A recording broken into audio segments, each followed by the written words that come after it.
Good evening, everyone. And can I welcome everyone to this meeting of Hertsmere Borough Council, including those in the public gallery and watching online. My name is Councillor Alpha Bird Collins. I'm the mayor of Hertsmere, and I will be chairing this meeting. Before we continue, please can I ask everyone to make sure that your mobile phone is turned off or switched to silent. Thank you. Let's do some house issues and the fire evacuation procedure. On hearing the fire alarm, please leave the building immediately using the nearest available exit. There are exits at the rear and sides of the chamber. Do not, under any circumstances, use the lift. The assembly point is in the civic office car park, in the area next to the roundabout. You should not re-enter the building until it is known to be safe to do so.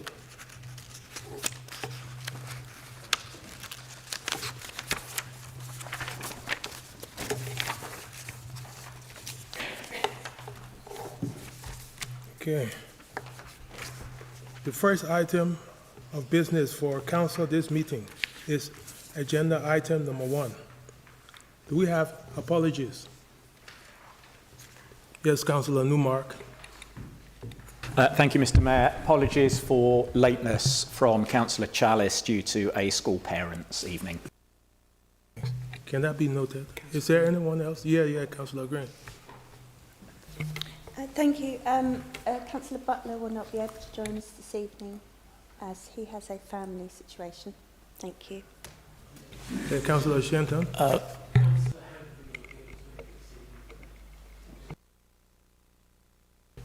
Councillor Hutchins. Yes, Councillor Minal Sakdev sends apologies for late arrival. Councillor. Yes, Councillor Bright and Councillor Abhishek Sachdev will not be attending tonight, and Councillor Sussman's having an operation tomorrow, so she will not be attending, and I will have to leave due to a family engagement later tonight during the meeting.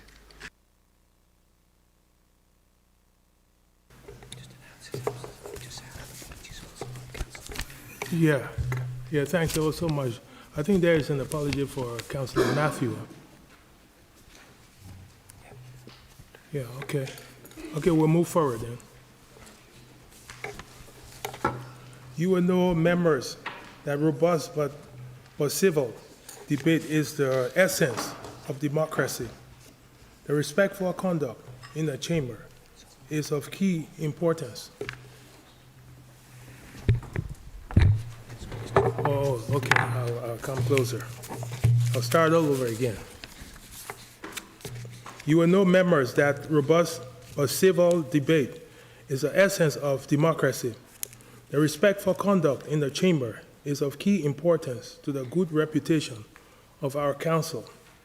I will be keen to ensure that debate is civil and timely throughout the evening and will ask your support in this respect. The 2 points in our procedure rules to avoid any misunderstandings by members. If you rise on a point of order to speak, I will immediately ask you to identify which procedure, rule, or law has been broken in your opinion. If you cannot answer this question to my satisfaction, I will ask you to sit down, as it is not a point of order. B, if you wish to make a point of personal explanation, this only applies if you have already spoken in the current debate and feel that a member has misunderstood something that you said in that debate. If you rise on this point, you must have spoken in the debate. I will ask you to state specifically which part of your speech has been misunderstood? And if you cannot answer this, I will ask you to sit down. For decision reports, the Constitution allows me to use my discretion, and so I may allow an additional speaker on those items. As before, we will be using the electronic voting system. Councillors, can you also please remember to switch off your microphone when you have finished speaking? This allows the webcast camera to automatically move on to the next speaker. We'll move further to agenda item number 2. Is there any declaration of interest? Yes, Councillor Clapper. Thank you, Mr. Mayor. I would like to declare an interest, I'm not sure which interest, but potentially on item 8, the immersive experience, as I'm a council appointed director of Elstree Studios. Thought better to declare than not to declare. Okay, that is noted. Thanks so much. Yeah. Is there anyone else? Yeah.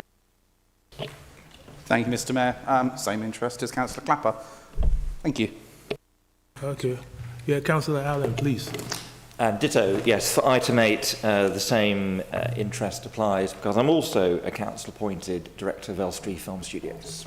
Okay, thanks so much.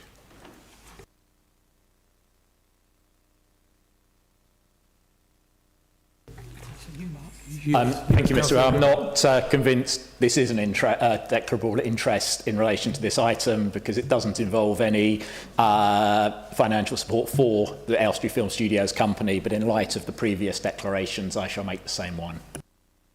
Okay, thanks. Is there no other person in this chamber who wants to go about with? Okay, that's it. That's it.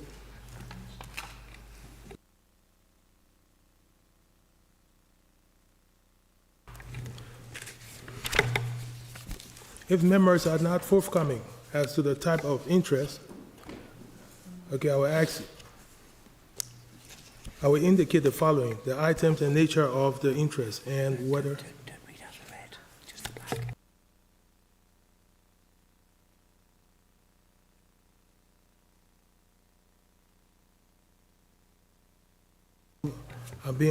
I've been advised to move over to agenda number 3. Minutes of the meeting of the council meeting held on 17th September. These have been circulated. There can be no debate on the minutes. Only accuracy may be questioned. May I sign this as an accurate record? Okay. Okay, that's good. Thank you. I will sign the minutes at the end of this meeting.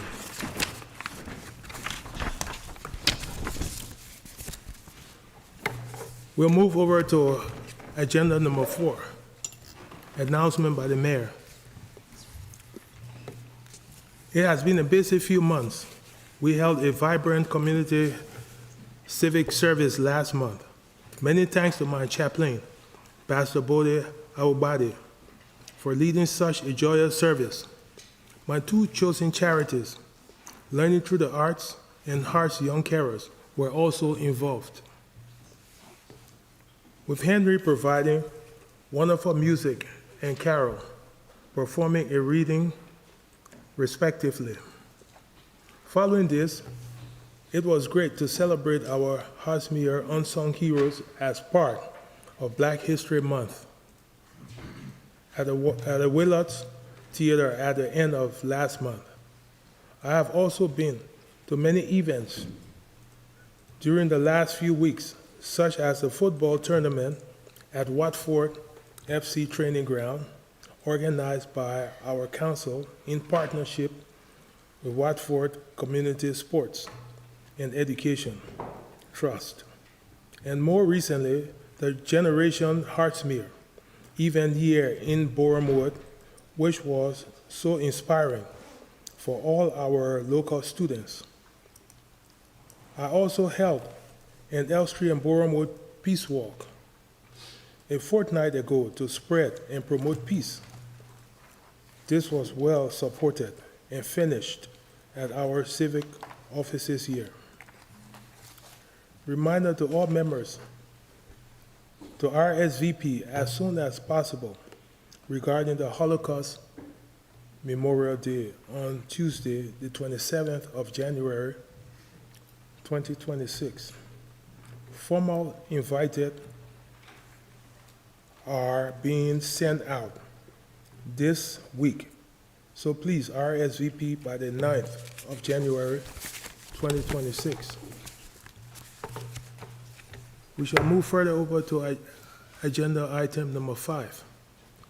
And it's about questions from members of the public. Do we have members of the public here? Who want to? Yes, yeah, Mrs. Vince. Yes, please do.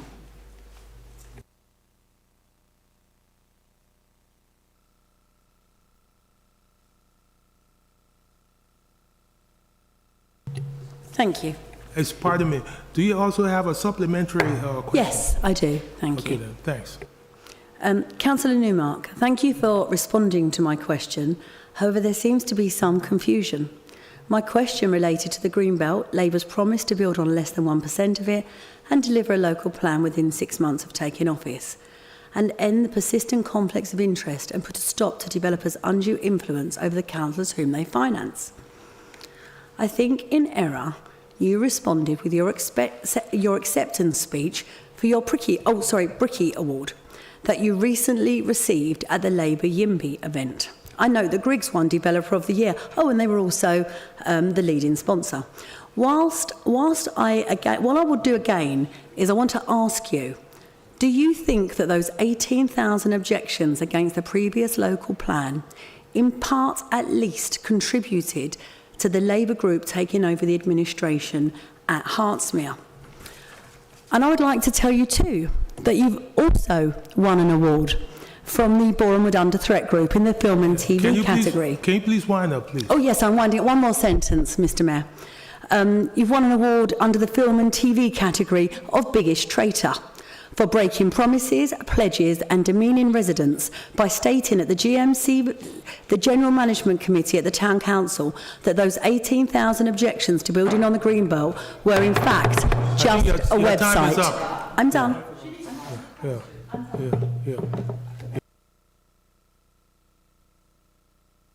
Councillor Newmark, would you like to respond, please?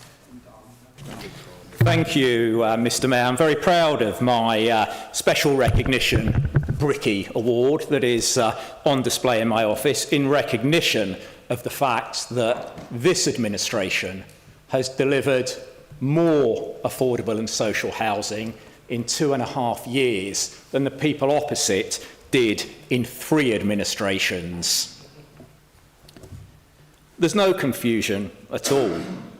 The reality is that when the data changes, when the facts change, when the policy and regulatory framework changes on a national level, the job of responsible local leaders is to adapt their approach in the interests of local people. To do anything else would be to fail in that responsibility. Thank you, Mr. Mayor.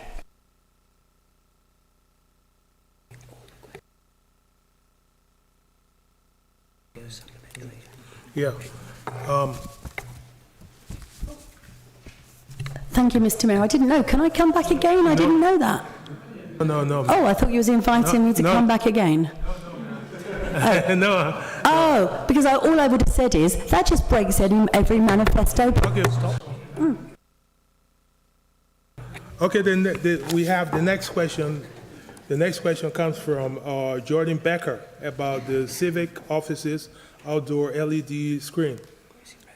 Is Ms. Jordan Becker around? Okay. Okay, then I'll move over to the next one. The next question is from Tom Birch about the debate, not hate statement. Tom, where is Tom? Is Mr. Tom here? Okay, then we'll move further on then.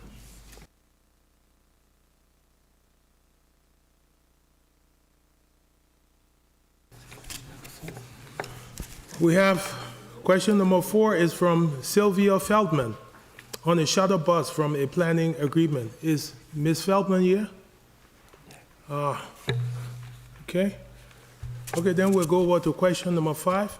The next question is from Anthony Goldwyn with regards to Manaway CPZ. Is Mr. Goldwyn here? No. Okay. Yeah. Okay. Can I thank members of the public for their questions and councillors for their responses? Thanks ever so much. Okay, we'll move further over to agenda item number 6, which is questions from members of the council.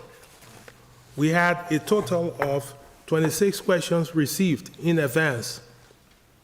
As there are questions from across the council, they have been ordered as set out by the Constitution. As usual, members, the responses to your questions have been published with the agenda. As such, we will move straight to the supplementary questions in each case, should there be any. Can I remind people that it does have to be a question on the topic and response, and not a statement. If your supplementary question is on an entirely different matter, I will rule it out of order.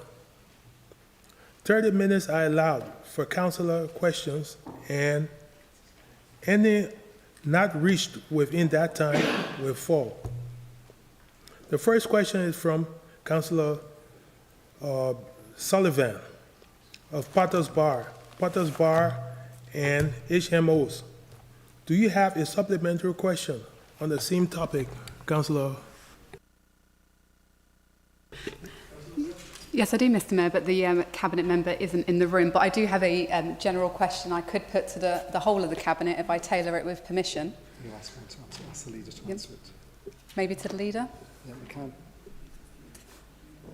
Okay, that will depend upon if the leader of the opposition, the leader would like to respond.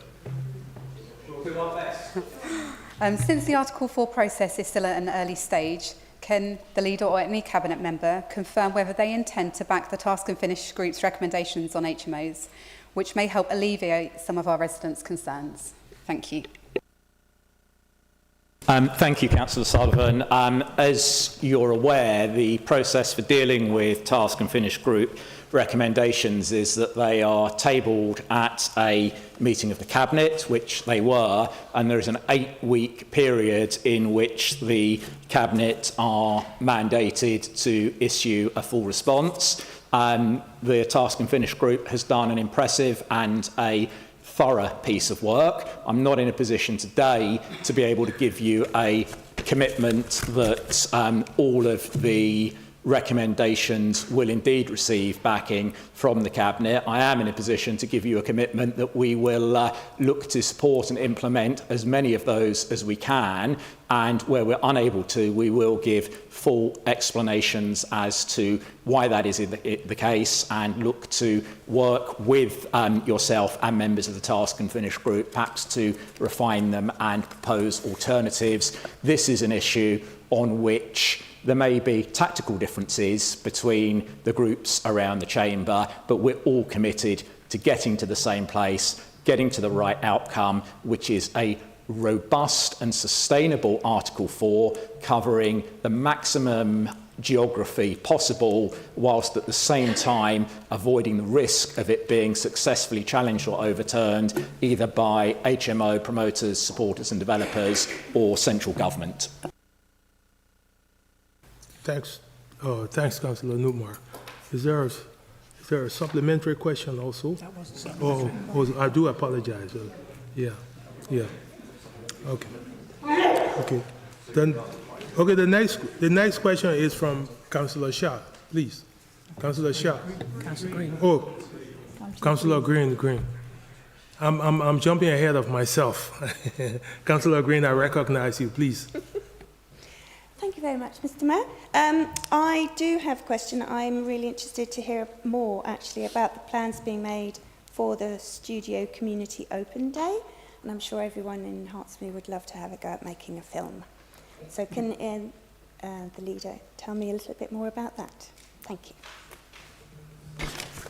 Thank you, Councillor Green, both for your original question and your supplementary. And I'd also like to take this opportunity to welcome Professor Howard Berry to the Chamber. Howard is really Mr. Film and TV in Hertsmere, and he has also been an integral member of the Elstree Film Studios Centenary Board and has taken a particularly prominent and prolific role in the public-facing elements of those celebrations. The plans for the open day at the studios are well advanced. We're really aware of the fact that because of the status of EFS as thankfully a really busy set of working studios, quite literally with production activity happening 364 days a year, almost around the clock, it's very difficult to enable members of the public to get on site and experience the sort of wonders of that site firsthand. So I'm not yet in a position to announce a date, but it is being worked on, and we will look to do it in a maximally inclusive way involving local residents, local schools, colleges, and more. In terms of the 100 short films for 100 years initiative, I just think this is an absolutely fantastic way, not just of pushing the centenary celebrations out into the community, but of showcasing everything that is so wonderful about Hertsmere, our incredible voluntary groups, community groups, faith communities, political organisations, advocacy groups and causes in such a way that they'll be promoted through the medium of film. And the great thing is, thanks to people like Howard and our fellow EFS board member Akil Ahmed, the award-winning filmmaker and former head of religion at both the BBC and Channel 4, those films will be professionally edited. All people have to do is come up with the basic proposals, and they'll be able to shoot these and capture the footage on iPhones or Android phones, no special equipment needed, and they'll have the benefit of those films being professionally edited, and the best examples will be shown on the big screen and also captured in an internet archive that will be a very public legacy of the 100th anniversary celebrations. So we really are reaching out into the community as well as into the industry. We've had some great public screenings already. It was great to hear Howard's sort of Q&A and presentations at the wonderful celebration showing of Dam Busters in Aldenham. I know Councillor Clapper, Councillor Bright were also there, and to see that film on a Halloween in the original setting was very impressive. Councillor indeed. Newmark, here you. The time is up. Okay. The next question is from Councillor Shah, relating to Christmas lights in Bushy.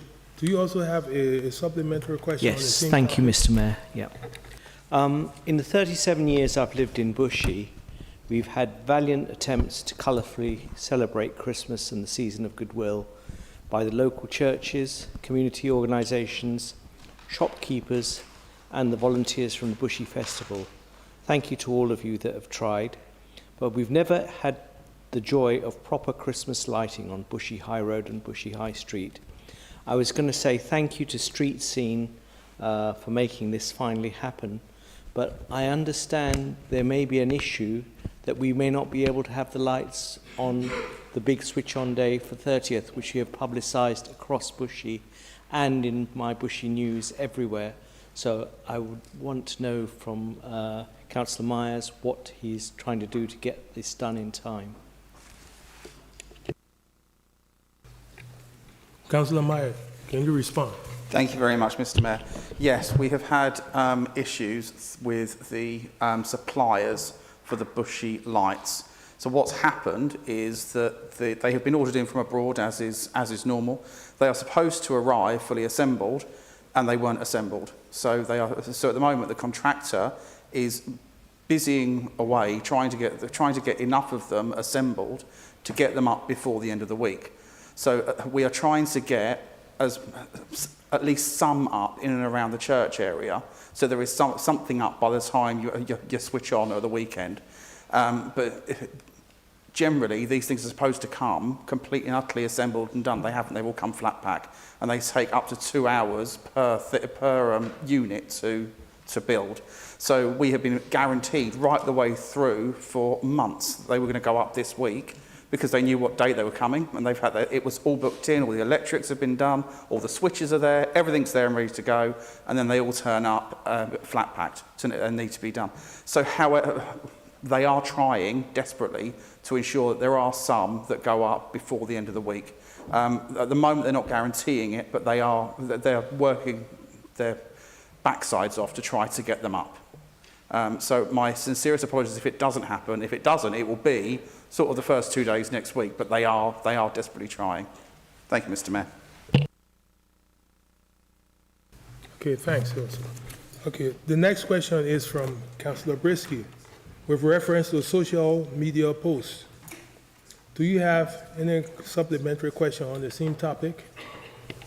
Yes, thank you, Mr. Mayor.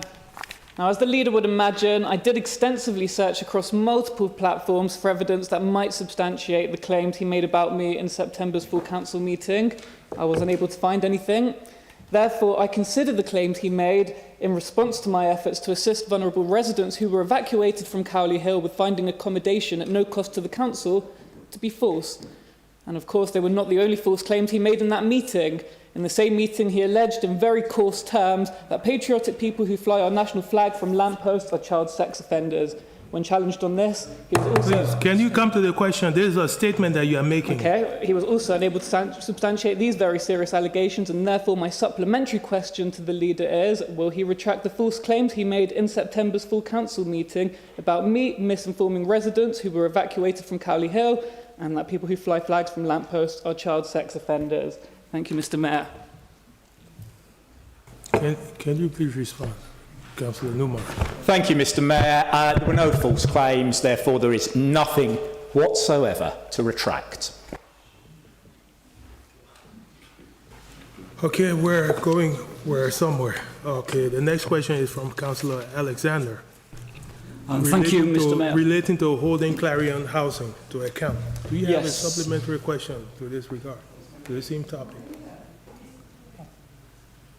Thank you, Mr. Mayor. Yes. Excuse me, let me, look, excuse me. If you want to make a statement, please refer to the chair, and then you don't just disrupt other people, and then when they begin to talk.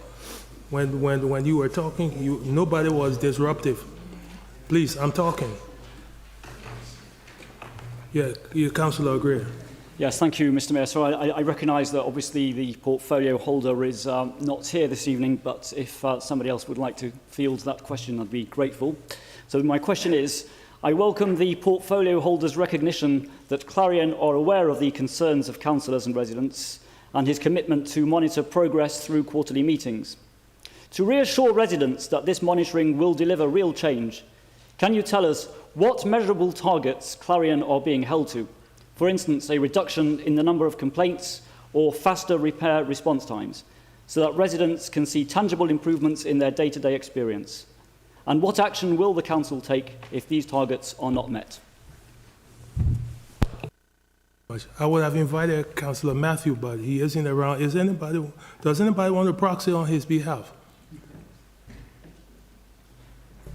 Okay, yes, Councillor Newmark. Thank you, Mr. Mayor. In terms of measurable targets, that's something that Councillor Matthews will have to address directly. Obviously, there are now, under our leadership, regular meetings with Clarion to which members are invited to as briefings. I don't know if Councillor Alexander attended the last of those meetings. I certainly didn't see him there, but questions like that and suggestions for targets are made at those meetings, and that's the opportunity to have your input on that, and indeed the opportunity for councillors to ask any questions they have. I believe the next meeting for members with Clarion is due to take place on the 10th of December, and I would encourage Councillor Alexander and indeed all other members to attend that and raise raise any questions or concerns. In addition, an innovation that we have introduced since coming into office is a quarterly meeting between the leader, the housing portfolio holder on the cabinet, and the head of housing, Emily Dillon, with Clarion's entire senior management team with responsibility for this area and this borough. One of those meetings, I believe, is coming up imminently, and from memory, I think the key focused item on that agenda will be an update on compliance with the new housing legislation, including AWAB's law, which introduced recently by the government and certainly is a real game changer in terms of tenants' rights. I'd also draw to members' attention that as a result of this ongoing engagement process, you have all, or should all have been informed, that there are now new direct contact details for members to be able to contact Clarion Estate Management Services, and you should ensure that those are in your contact books and that you're using them to progress relevant pieces of casework. And we're hopeful that that will certainly oil the wheels and remove some of the friction that Clarion have acknowledged as a result of our representations there has been in getting casework for individual residents sorted out in a reasonable space of time. Thank you. Thanks, Councilman. The next question goes to Councillor Sussman, but I do not see her around. Yeah. Okay, is there a supplementary? No. She's not here. Okay. Yeah. Okay. Okay, then we'll move over to the seventh question. The next question is from Councillor Clapper. Yeah, with regards to community safety grant. Do you have a supplementary question? Yes, I do. Thank you, Mr. Mayor. While the additional support for synagogues is hugely welcome, especially in light of the past week's events at St John's Wood Synagogue, which I'm sure have shocked many of us to the core, I'm sure the leader will agree that Jewish schools, which are open 5 days a week, educating hundreds of children, face the same, if not greater risks. Yet government has failed to provide the additional funding needed to keep these children safe. Will the leader commit to extending similar support locally to our schools and to pressing ministers to finally act with the urgency that our communities deserve? Thank you. Yeah, Councillor Newmark, please. Thank you, Councillor Clapper, and thank you for your recognition of the significance of the community safety grants, which we are now in the process of actually distributing so that synagogues around the borough can purchase a predetermined set of kits, including stab-proof vests, knife wound injury treatment kits, and so on.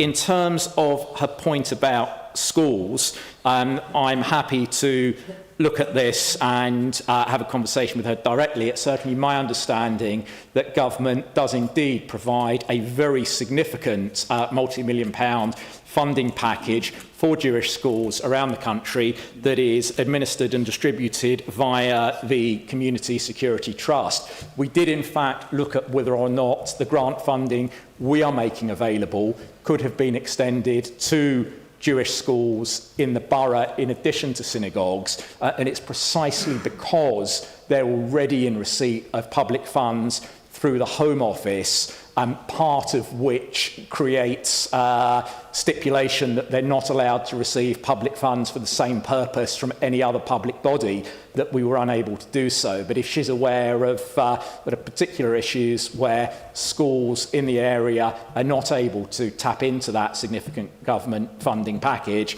I'll be more than happy to meet with her and do whatever I can to help address that head on. But the money is certainly there and available. Okay, thanks. We're going to move over to the next question is from Councillor Selby relating to development of community engagement officers. Councillor Selby, please. Thank you, Mr Mayor. I want to give my appreciation for the excellent work of Hertfordshire Constabulary and our Conservative Police and Crime Commissioner in keeping our communities safe. As we move into the darker winter months where crimes such as burglary increase, residents in Radlett are increasingly asked whether more can be done to support routine visibility on our streets. Can you outline what discussions are taking place with the PCC and whether Hertsmere is exploring any additional local or central government funding streams to help strengthen community patrols or enhance community engagement officer capacity across all our areas, including Radlett? Thank you. Councillor Gray, can you respond, please? Thank you. And through the work I do with the CPS, I can let you know that obviously that this time of year there are lots of direct messaging going out regarding keeping yourself safe when you're out and about. Obviously the 16 days of action has just started regarding violence against women and girls, and there's lots of health and safety tips there that you can use as well. Obviously we've secured additional funding for Operation Hotspot, which is additional patrols to monitor antisocial behaviour. Obviously we have our community enforcement officers out and about across the whole of the borough. They're obviously engaged in proactive and reactive work around antisocial behaviour, fly tipping and environmental crime, but they tend to go where the need is most. I would obviously welcome additional funding to boost my CEO team, and should Alden Parish Council wish to make a contribution very similar to the generous contribution we get from Bournemouth and Elstree Town Council, that is something I'd be happy to discuss with you. Thank you. Unfortunately, Councillor Butler isn't around, so we'll skip and go over to the next one. The next question is from Councillor Coyle on the local plan. Do you have any supplementary question on the topic? Yes, and thank you, Councillor Oakley, for your response. However, given that members have now attended the member planning panel meeting referenced this week, and there was no discussion whatsoever about the actual content of the local plan, no sites, no spatial strategy and no emerging policies, can the portfolio holder clarify precisely when members will have meaningful input into those critical aspects of our local plan? And if the Regulation 18 stage is, as the local development scheme suggests, meant to be progressing through the management board at this very moment, how realistic is it to say this timetable is still on track, given the absence so far of any substantive engagement on the plan's content? Councillor Oakley, can you please respond? Thank you, Councillor Cohen. You were indeed at the members' planning panel on Monday, and we outlined the considerable amount of work that's been done on the draft local plan, the commissioning out of 25 pieces of evidence. You also saw at that when that evidence is due back to us. I also explained that from now on we will be having a monthly meeting, January, February, March. And you are quite right to point out that the LDS puts our Reg 18 consultation in for shortly after Christmas. Because we actually had to spend a great deal more time on the procurement process, then we are expecting that that will be a little later than that. However, we have already started the public engagement for the design and development frameworks. That started in the last 2 weeks. That concentrates on the plans for regeneration in Boreham Wood and Potters Bar, and also looks at potential opportunities for Radlett and Bushey, and that's a wide consultation amongst the various stakeholders within those communities. Okay. We also, Councillor Allen, I think you have a question with regards to apply. You have comments. Our comments are applied to Hertsmere. Do we have a supplementary question? Yes. Well, since Sarah Pochin said that on Talk TV, the words on the screen, The Guardian has since published an extensive series of allegations, which seem well substantiated, he's not going to sue for defamation, that Nigel Farage himself made many racist and anti-Semitic comments while a pupil at Dulwich College. Leopards rarely change their spots. Does the leader agree that these prevailing and clearly inherent attitudes within his movement should be condemned by all members of this chamber? Councillor Newmark, can you respond? Thank you, Councillor Allen. Look, I'll be honest, I'm less concerned about what Farage may have said 49 years ago than his defence that he's put up in the media over the past 48 hours. Because his defence appears to be that he probably did say it as part of playground banter. He can't quite remember, he can't quite deny it, but that if he did it, it was done as normal discourse, normal banter, and without causing any hurt or pain. Now, anybody who has ever been a victim of racial abuse or racial discrimination in whatever sense knows that there are absolutely no circumstances in which you can be subjected to that kind of language, that kind of attack on your identity without it causing serious, meaningful and ongoing hurt and pain.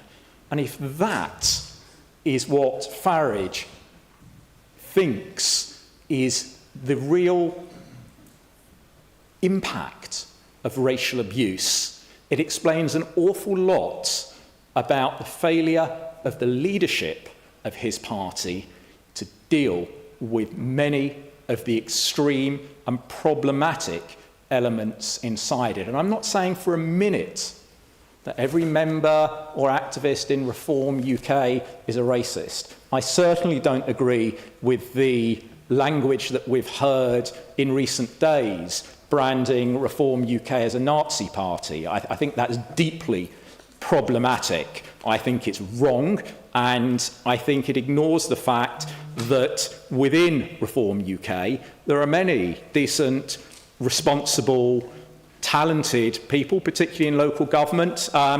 We have perhaps some of those in our chamber today. But fundamentally, we need to see leadership from the top. And fundamentally, those comments from Farage over the past 48 hours betray a deep lack of understanding of the impact of racist abuse on individuals in this country. Unfortunately, we do not have Councillor Bright here in the chambers, as well as Councillor Butler. There are several absentees, and so therefore we'll move forward. The next question is from Councillor Sachdev with regards to improving waste collection. Do you have a supplementary question on I the do, same thank topic? you. Thank you, Mr. Mayor. I just wanted to ask the portfolio holder that with the festive period now approaching, can he please explain what steps Hertsmere is taking to ensure waste collections continue with minimal disruption, reduce contaminated bins, and confirm that there's sufficient capacity to empty all food waste caddies reliably? Thank you. Councillor Richards, can you respond, please? Thank you. Thank you, Mr. Mayor, and thank you, Councillor Sachdev, for your original question and your supplementary question. Quite simply, the festive period, as always, we have to adjust the round slightly in terms of there being public holidays. There will be communications in Hertsmere News, the forthcoming publication, as well as hangers on bins. These hangers will advise residents exactly how those changes over the festive period are due to occur. So we have every confidence that we are well placed to ensure there isn't a disruption over the festive period. We are also just additionally looking at, on a stream by stream and area by area basis, in terms of stream as in different types of waste collected. We suspect that food waste, because it's very much new this year, we want to ensure that we are focusing to ensure that we don't necessarily measure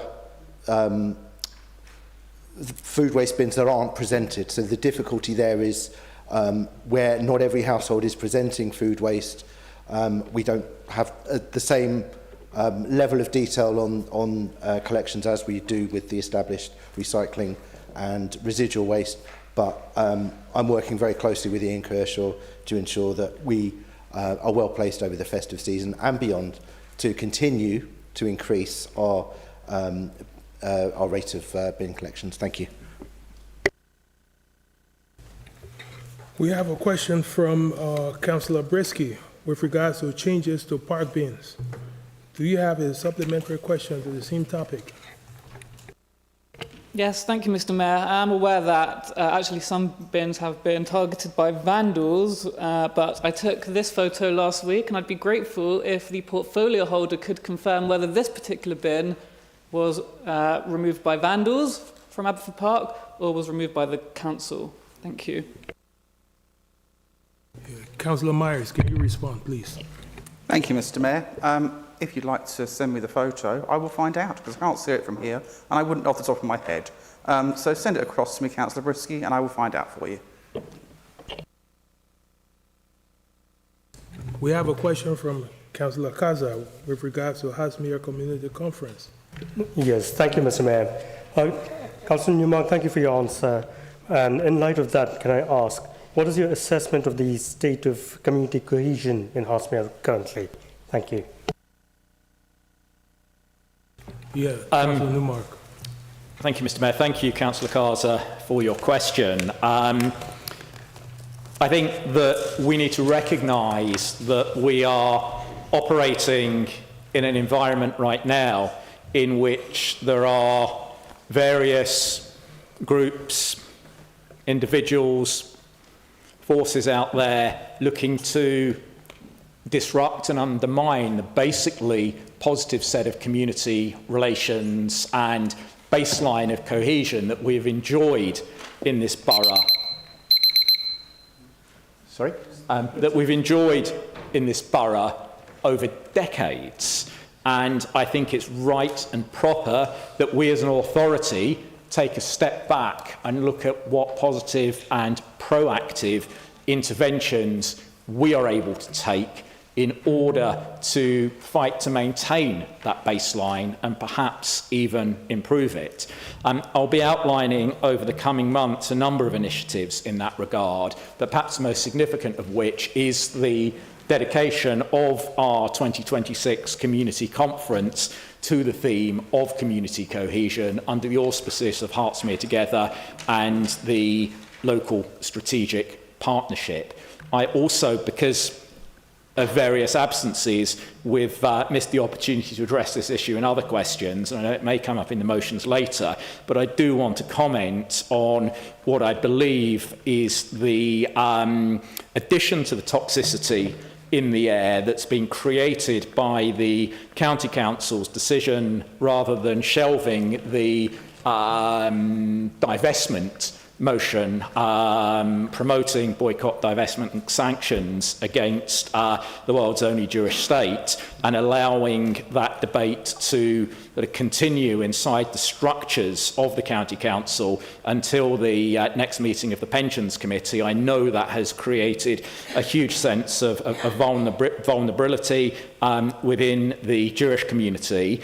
And I think it was an opportunity for the County Council to sort of dump this thing outright, take a lead and recognise that debates and discourse of that nature can be corrosive in and of their own right, whatever the ultimate outcome of those debates. So I think we're at a precarious moment, and I'd like to think that from around the chamber we'll be able to come together over the next year in order to protect and improve positive community relations around Hertsmere. Yeah, unfortunately, time has run out. We've exhausted the 30 minutes with regards to the various questions. So thank you, members. We have now used up all of the time allotted, and we'll move over to the next agenda item, number, I think is 7. Okay. We're moving over to agenda item number 7, and this relates to statement of community involvement 2025, which has been for approval. I'll call on Councillor Oakley to move the recommendation as set out in the report. Yeah. Thank you, Mr. Mayor. Bear with me for a second while I change glasses. At its core, the statement of community involvement is our pledge. It sets out how the council will meaningfully engage with local people, businesses and organisations when planning policy is made, when the local plan is updated and when individual planning applications are considered. It's not just a legal requirement, it's a commitment to involve our community in shaping how Hertsmere develops. I didn't just want this document to be full of planning speak and to be filed away. I wanted the document not only to reflect our commitment to consultation, but be easily readable for all stakeholders. So I thank planning policy officers for the additional work in making this an accessible document that I hope residents and community groups in particular will refer to so they know what to expect from us. Why is the SCI so important? Because planning isn't just about buildings, it's about people, how we live, how we work, and how our neighbourhoods evolve. The decisions we take now not only affect our own lives, but the lives of future generations. It ensures that those decisions are informed by local voices and not handed down from on high. By clearly laying out when and how people can have their say, whether on the local plan or on a new development proposal, we want to hear voices. It also promotes inclusivity, ensuring a wide range of stakeholders and hard-to-reach people are part of the conversation. For the local plan, we have formal consultation periods. The public's invited to comment on draft policies, whether it's via public engagement, written feedback or digital platforms. For planning applications, the SCI stipulates how the council will inform and consult people who may be affected. For supplementary planning documents, which are usually about specific issues such as design or transport, it makes the community involved in shaping those too. And we do have a number that we want to review in the near future. It's not enough to tick boxes. Consultation will be meaningful with real opportunity for influence. And finally, feedback matters. When we consult people, we must come back and show how their input shaped decisions. Or if their suggestions weren't taken forward, why not? So let us use it not as a formality, but as a living tool, one that empowers all, respects voices, and builds our borough in a way that is inclusive, sustainable, and reflective of who we are. I'll call on Councillor Newmark to second this. Thank you, Mr. Mayor. I rise to second this report and reserve my right to speak. Okay, this matter is now open for debate. Councillor Sullivan, please. Thank you, Mr. Mayor. Shaping the future of our towns and villages requires more than technical planning. It requires genuine partnership with the people who live here. Early, robust and purposeful engagement isn't just good practice. It builds trust, better design and stronger community cohesion. I want to recognise the positives in this document. It's clear, well structured, easy to navigate and written in a way that residents can genuinely understand. The glossary in particular helps remove barriers that often shut people out of planning. This is exactly what an SCI should aim for. But some residents have questioned whether the early engagement phases are still too broad. They want clearer expectations about what early really means and how their input will influence the first stages of planning. So while the document is strong, some areas need sharpening. First, the commitments are broad. We need clarity on when engagement must happen and what minimum standards developers must meet. Second, accountability needs strengthening. Developers should provide real evidence of outreach and how public feedback has shaped proposals. Third, engagement must genuinely start early, not when designs are nearly complete. And fourth, we need to reach people who don't usually take part through better outreach in schools, community centres and online. You Said We Did reporting must also be consistent so residents can see how their input matters. But the most important point is making sure that SCI is actually used. It must be embedded into the planning process with applications only validated when engagement requirements are met. Officers and councillors must challenge weak practice and monitoring must remain transparent. And if we treat the SCI as a living enforceable commitment, it must be used, adhered to and continually pushed to go above and beyond. We need to be smart and innovative in how we reach people who are affected by planning decisions. Our ambition should be meaningful, widespread engagement using community insight to shape and tailor development in Hertsmere. And we should not be afraid to say what we need. And let me be clear, we support this document because we will uphold the parts not explicitly written, push engagement beyond what is implied and hold the administration to account. Thank you. Yeah. Okay, thanks. Okay, yes, Councillor Alexander. Thank you, Mr. Mayor.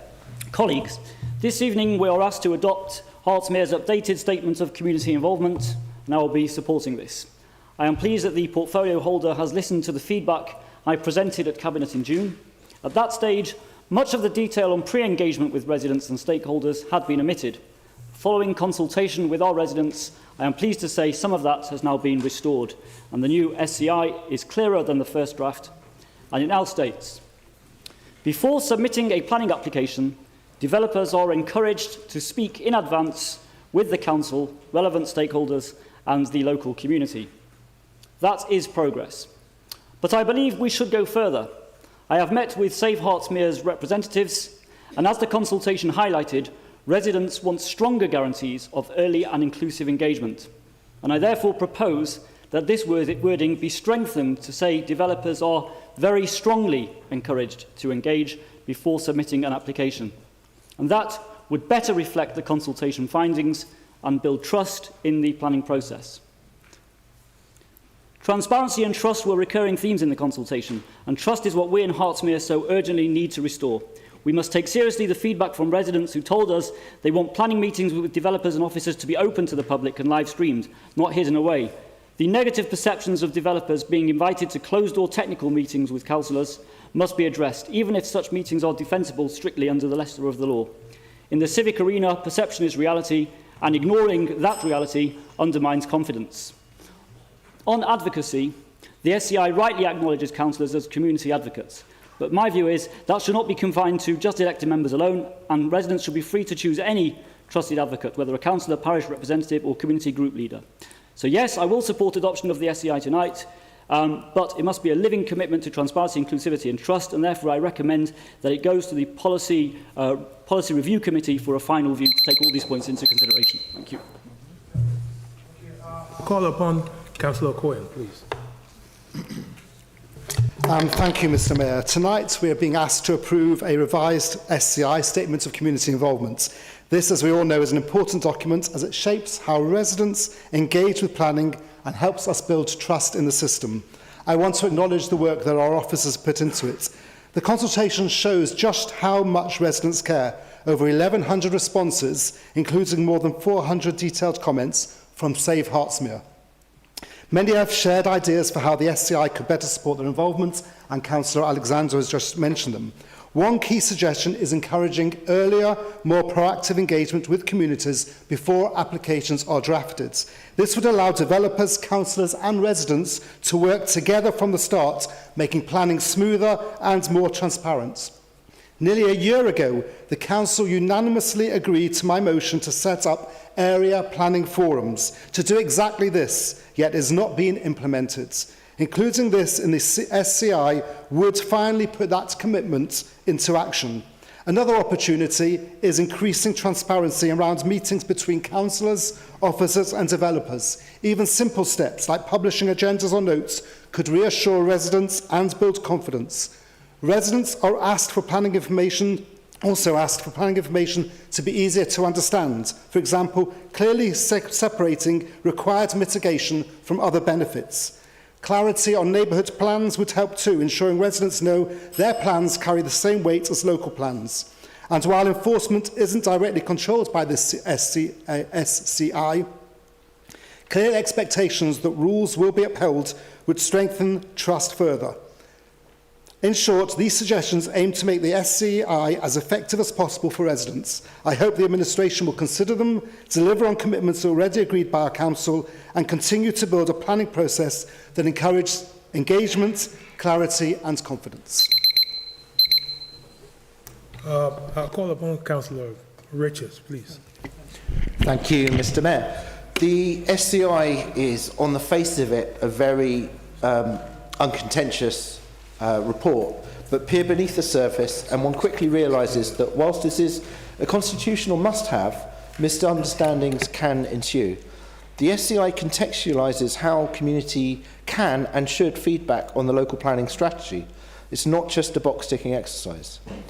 It does, though, shine a light on two tricky trade-offs. One, how does a community effectively contribute and feel they can have a say in what is ultimately a set of central government mandates? And two, how does the local authority effectively involve all parts of the community when balancing the need for an effective spatial strategy in finding a way to give our next generations somewhere to live and work within the area, whilst ensuring sustainability in infrastructure? Community engagement is not about compliance, or not just about compliance. It's about building trust, shaping better outcomes, and reducing risk. When we involve residents early and meaningfully, we gain insights that can prevent costly objections later. It's far more efficient to address concerns up front than to fight appeals down the line. Finally, engagement isn't just about listening, it's about partnership. Communities bring local knowledge that planners and developers don't quite have. Ignoring that would be a missed opportunity for smarter, more sustainable decisions. Thank you. I'll call upon Councillor Rosehill, please. Thank you, Mr. Mayor. Good evening. The statement of community involvement is, in fairness, a decent document. Clearer language, earlier engagement, easier access for residents. All the things that I'd happily support because people deserve a planning system that doesn't feel like a riddle wrapped in nonsense. But let's get real. This SCI promises openness and early involvement at the very same time that this administration has been doing the exact opposite. It's a bit like me announcing that today is my get in shape day, and I'm going to eat a large Domino's because they're great intentions but terrible follow through. Now, the report tells us that community engagement was strong, yet only 85 consultees actually commented on the content. 400, I believe, nearly 500 responses were also identical. That's not really the sound of a community that's buzzing with confidence at all. It's the sound of people giving up on a system that they no longer trust. And of course, we have the local plan delays. The SCI talks about involving residents early. Meanwhile, the local plan has been delayed more times than Labour introduced new taxes. People in the borough are patient, but they're not fools. They know when promises are being made and when promises are being stretched beyond recognition. So yes, I'll support the SCI, it's the right thing to do, but supporting a document is not the same as pretending everything is fine. The administration needs to start matching its actions to its words, stop centralising planning power, stop papering over delays, stop secret developer meetings, stop treating consultation like box-ticking exercises. Residents deserve better. They deserve clarity, and they deserve a planning system that works in practice and not just present neatly on a PDF. So if the administration actually listens and lives by this SCI, things will improve. So the ball is in their court. Thank you. I'll call on Councillor Newmark, since you reserve your rights. Thank you, Mr. Mayor. Look, they know their objections are performative. That's why they're all voting for this document this evening. I do find it amusing when the members of opposition groups who were perhaps in the administration that had more secret, non-transparent, off-the-radar meetings with developers in smoke-filled rooms and dodgy business clubs criticise us because we as an administration never said we wouldn't work with developers, we never said we wouldn't partner with developers, but we said we would do it on a firm and open footing. Our meetings go into the formal diaries of this council. If you submit the FOIs and ask for the details of those meetings, you'll get them. Nothing's happening in smoke-filled rooms behind closed doors. We have nothing to hide, and we believe we have a better partnership with developers that leads to better outcomes for local people than you ever had. It's a fantastic document. Particularly, I want to pay tribute, in addition to officers, to Councillor Oakley, who was incredibly hands-on with the design and layout. And I think this is probably more digestible and understandable than any council paper on a complex topic that's been published in the past. The amount of feedback was fantastic. As much as possible has been taken on board, but there are groups that need to realise that just because you send in hundreds of template emails doesn't mean that we're necessarily going to agree and adopt everything.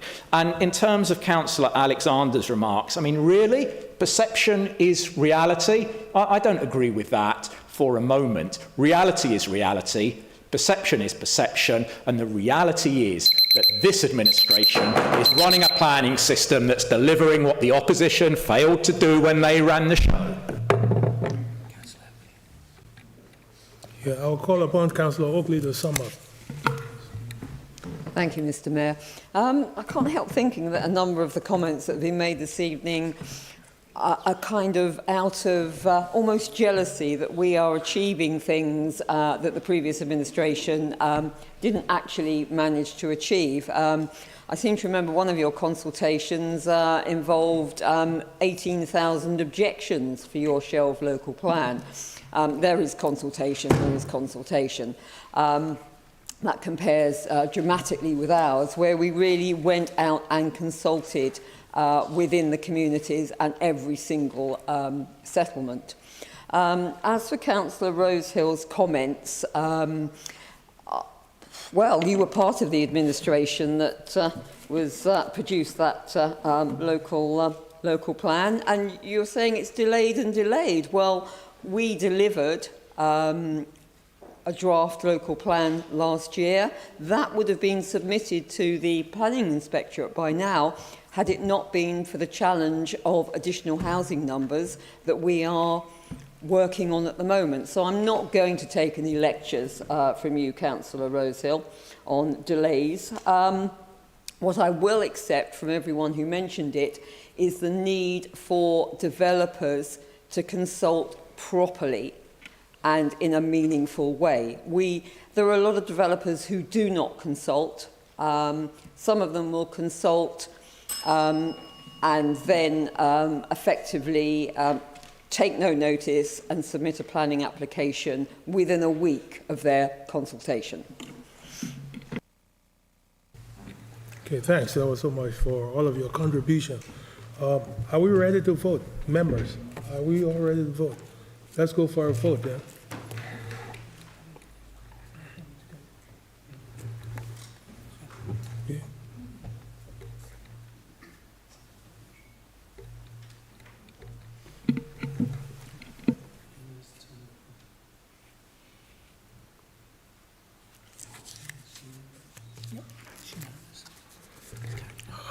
Okay, it's unanimous, so it's been carried. Thanks for your input. We're going to move over to agenda item number 8. Pardon me?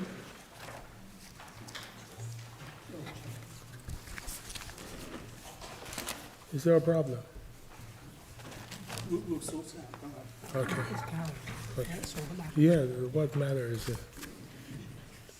Okay, we'll move over to agenda item number 8 with regards to allocation of community infrastructure levy, which is known locally as SIL.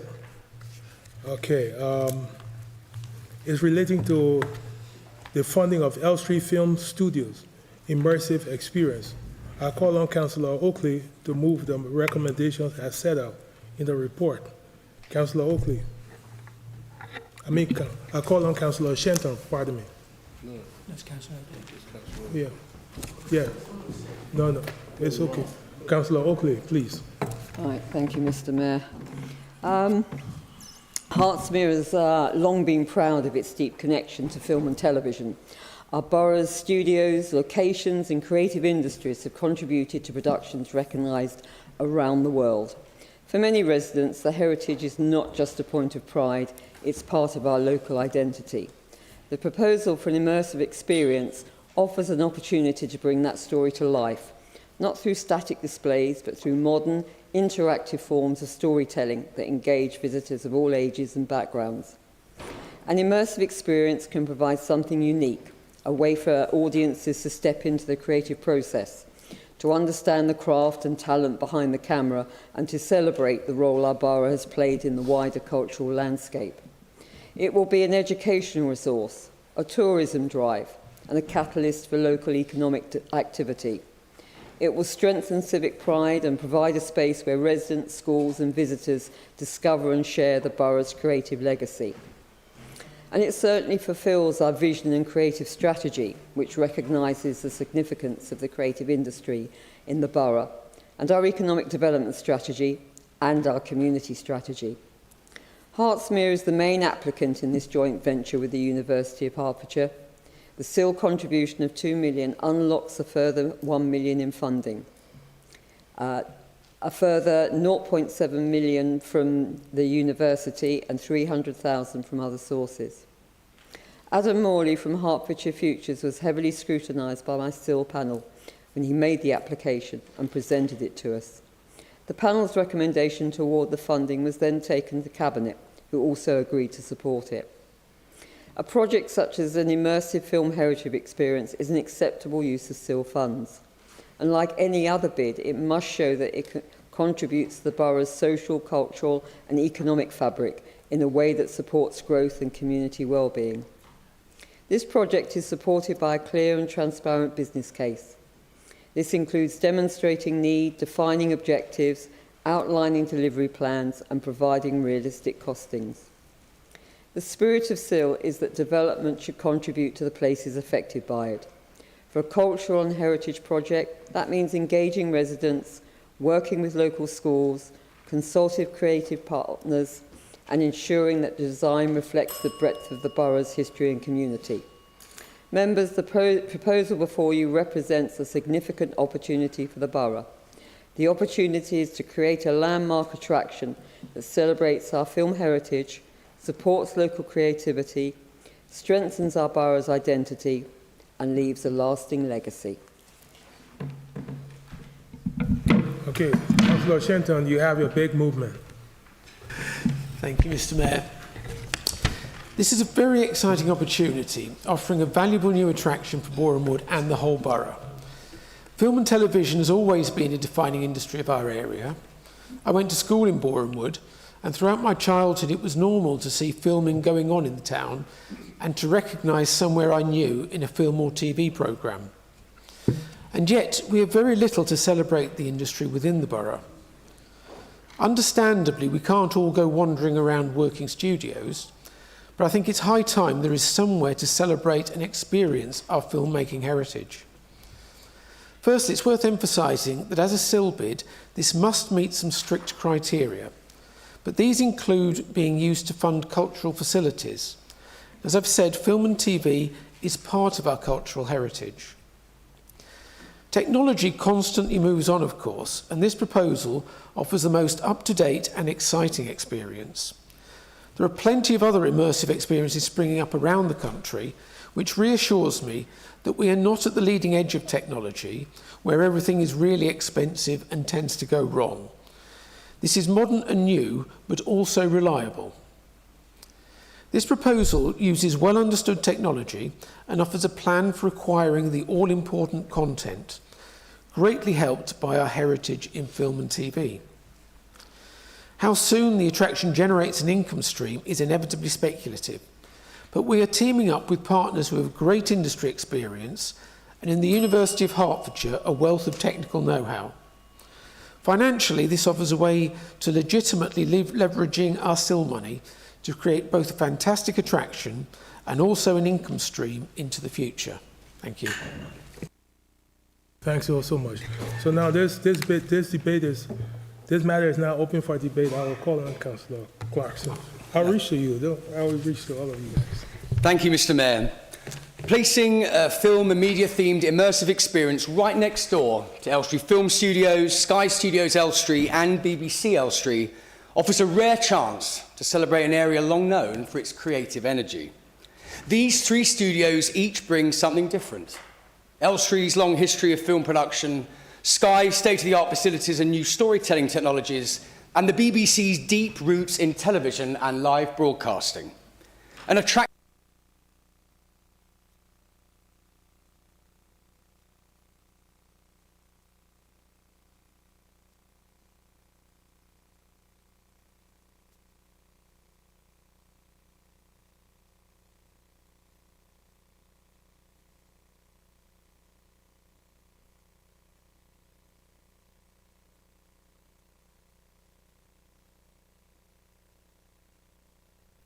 But for the studios themselves, there we are, projection, there we go.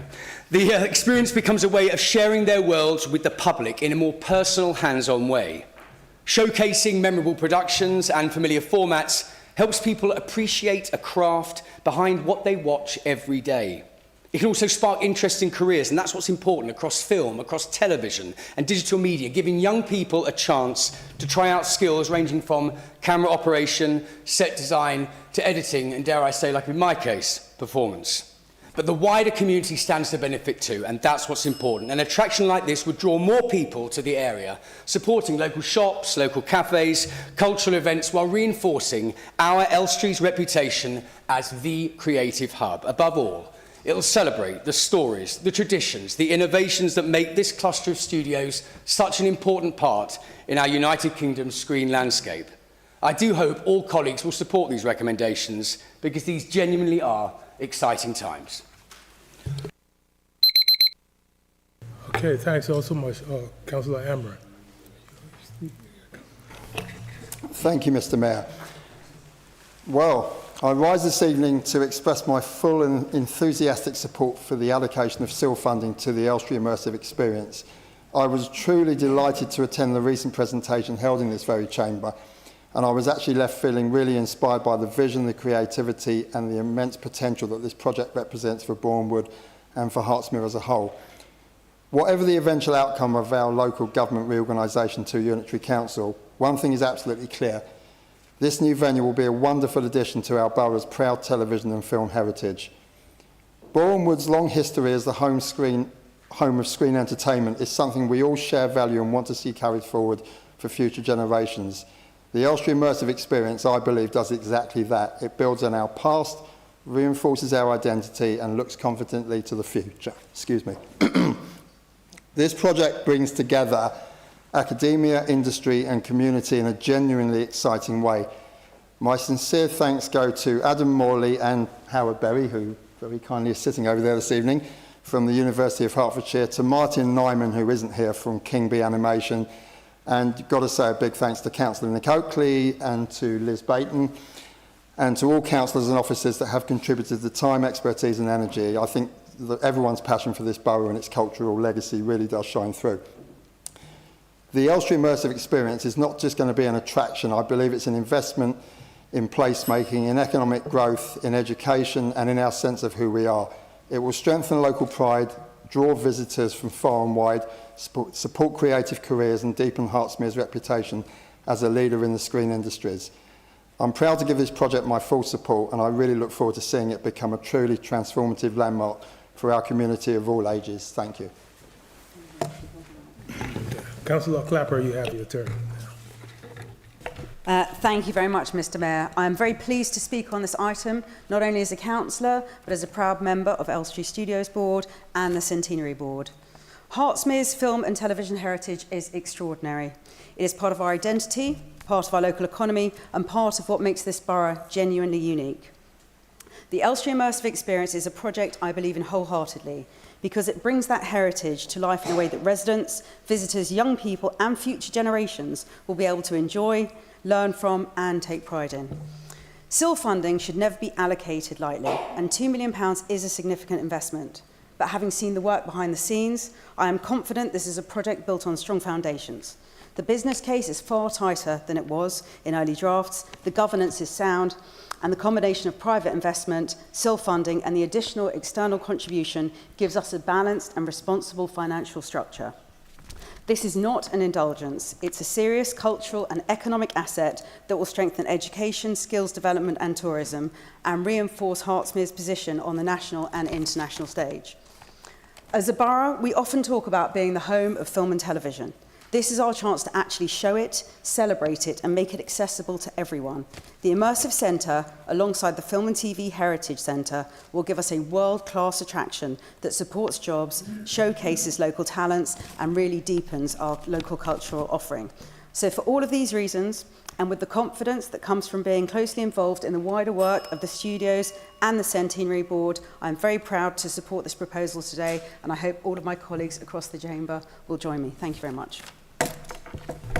Yeah, Councillor Hodgson-Jones, please. Thank you, Mr. Mayor. Sometimes I feel like the Grinch, and I'm going to pour a bucket of cold water on this. But sometimes one has to come down to earth. We've heard expressions, effusive support for this project, but when this came to the CIL panel in August, I raised a number of questions about the business case, the financial projections, and the governance arrangements. And I have to say that this paper, for reasons I understand, doesn't include that. I am not yet satisfied that the governance arrangements will be sufficient, because there are a number of questions that still need to be answered in my mind. What is the corporate structure going to be? Because one of the things I asked is that this is going to be a profitable venture, but we are giving them a £2 million grant, not a loan. How do we get our money back? I was told it would come back in the long term, but how? And that is still not clear. What is the corporate governance arrangement? What is the corporate structure? Are we going to receive dividends? If so, on what basis? What is our equity controlling stake? How will we be represented on the board? How do we ensure that we get a return for the borough? It's a great project, fine, but that is not enough for me, and therefore I will not be supporting this motion tonight. I won't be voting against, but I cannot support it. I didn't support it at CILIP, and I shall not support it again tonight. I want to see the governance arrangements really strong, and I haven't been involved in that. And although I was promised by the chairman of the CILIP that I would receive more information, I never did, and I therefore cannot support this. Councillor Newmark, please. Thank you very much, Mr. Mayor. Notwithstanding the bucket of cold water from somebody that seems stuck in the old school attitude of command it, control it, or don't let it happen, that's not how local government works anymore. This is a project that truly blends legacy with innovation. It leverages our screen heritage in a way that ensures that that heritage, isn't just history, isn't just legacy, but it will also be our future. Now, I only recently learned about the connection between Spider-Man and Elstree Film Studios. I wasn't aware of it in the past, but there's that wonderful quote that with great power comes great responsibility. And this is a project that will really harness the undisputed power of our local film and TV sector, the Hertsmere, Elstree and Boreham Wood cluster, to drive local prosperity. It's less important for me to distinguish between whether or not the income comes back into the council coffers or into our local community, or both, as it actually will do, than to understand that this is something that's going to be a world-leading, long horizon class asset. And that is clear from the numbers that have been verified countless times by independent experts and accountants. It will bring screen tourism to our area. It will have huge educational and community benefits.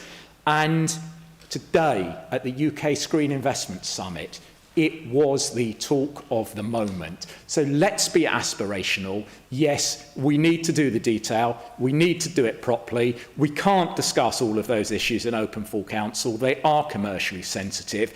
But let's trust the experts. Let's not try and stifle this and control it from the centre. Let's embrace it.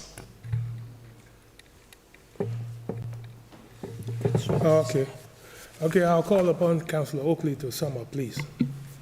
Thank you, Mr. Mayor. I'm not sure that Councillor Newmark has left me much to say, if I'm entirely honest. But there are a few occasions when we have agreement across the chamber, and I thought this was going to be one of them until Councillor Hodgson-Jones did, in fact, throw a bit of a bucket of cold water over it. I would like to move the recommendation, but I also like to reassure Councillor that there will be further information which I hope is going to satisfy his concerns over things like governments and finance. But in the meantime, what we have is a hugely exciting project.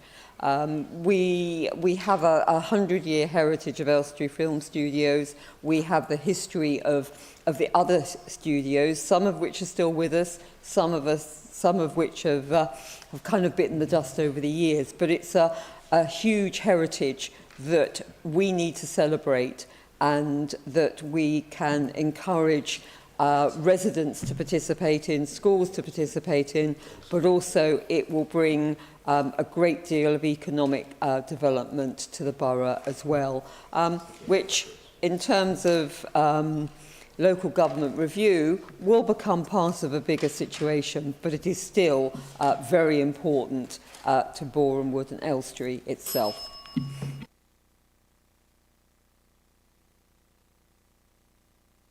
Thanks to all of you for your contributions. Members, can I ask, are we all ready to vote? Just give a nod, that's all. Yeah. Okay, that's great. Okay. It's up on the screen now. We can vote.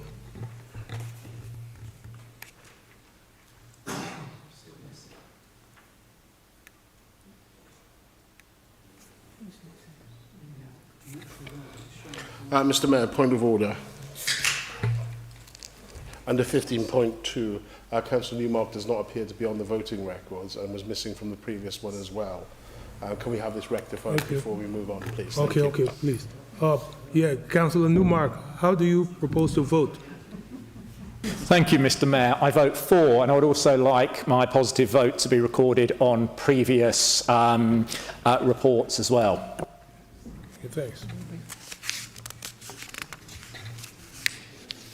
I think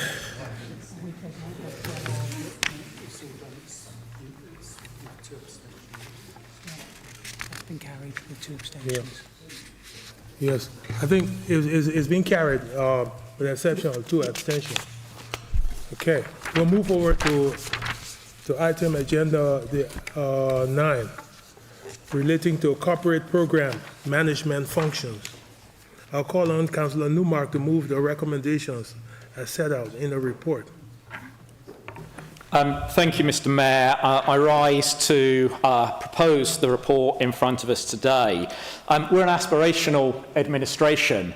We have got a lot to do over the next couple of years. And unlike our predecessors, who seem to be in a sense of semi-permanent, semi-stagnation, we intend to get it done. It's one of the issues that we discussed at length with the LGA peer review team during the course of their review some months ago. And the recommendation that came out of that process, which I think is a recommendation that's long overdue, was the establishment of a centralised corporate programme management function in order to expedite the progression and delivery of those projects that fall outside of the business as usual category, to ensure that we are able to manage and deliver those projects without at the same time in any way jeopardising the level and quality of regular service provision that this council prides itself in. So this piece of internal investment will put this council onto more than just a firm footing. It will ensure that we are following the models of best practice adopted by some of the top performing, top delivering councils around this country. It will ensure that our officers are not placed under undue and unrealistic pressures, and it will place our operations on the kind of firm footings that we see, the kind of firm footing that we see outside of the public sector as the norm in the corporate world. This is something that, as I say, is long overdue. It's something that will not just ensure the delivery, but ensure the effective, efficient, and cost-effective delivery of complex projects across the organisation. It will save us, ultimately, far more money than it will cost. It's an imperative that emerged from the peer review challenge. It's been discussed scrutinised and worked through in detail with shared service architects. It's an absolute model of best practice, and it will ensure that as we move towards the process of local government reorganisation, that we are able to maximise what we deliver for local people between now and then. I'll call on Councillor Gray to second. Thank you, Mr. Mayor. I second the proposal and reserve my right to speak. Okay. I'll call on Councillor Hutchinson-Jones, please. Thank you, Mr. Mayor. As the administration might have gathered from the last item, I require properly thought out proposals with proper business cases and proper numbers, and a due regard for procedure. This report doesn't necessarily do that. In fact, it doesn't. My father always used to tell me that if a job is worth doing, it's worth doing well. This report does not do it well because it doesn't explain quite what it's doing. Nowhere does it tell us what GRIP actually means. The operating model is a chart that doesn't tell you how it works.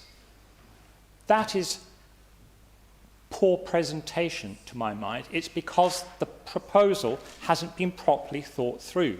But what really galls for me is that it hasn't followed proper procedure. We are talking about personnel implications that have not gone to the Personnel Committee. We're talking about posts, and there are inconsistencies within this. What is this proposal for? Is it for a project management team that is going to be set up to continue to deliver projects going forward? If so, why are all the posts temporary? Are we only going to do project management for the next few months? Or is it the intention that they will come back year in, year out for more money to support something, having circumvented due process? What is the grip? Well, I'll tell you what's missing in the grip is this administration's grip on the management of the council, because we see this time after time. Meetings moved, committees held and deferred, papers being poor. I urge councillors to reject this grubby, rubbish. You have been muted, please. Okay, I'll call upon Councillor Selby, please. Thank you, Mr. Mayor.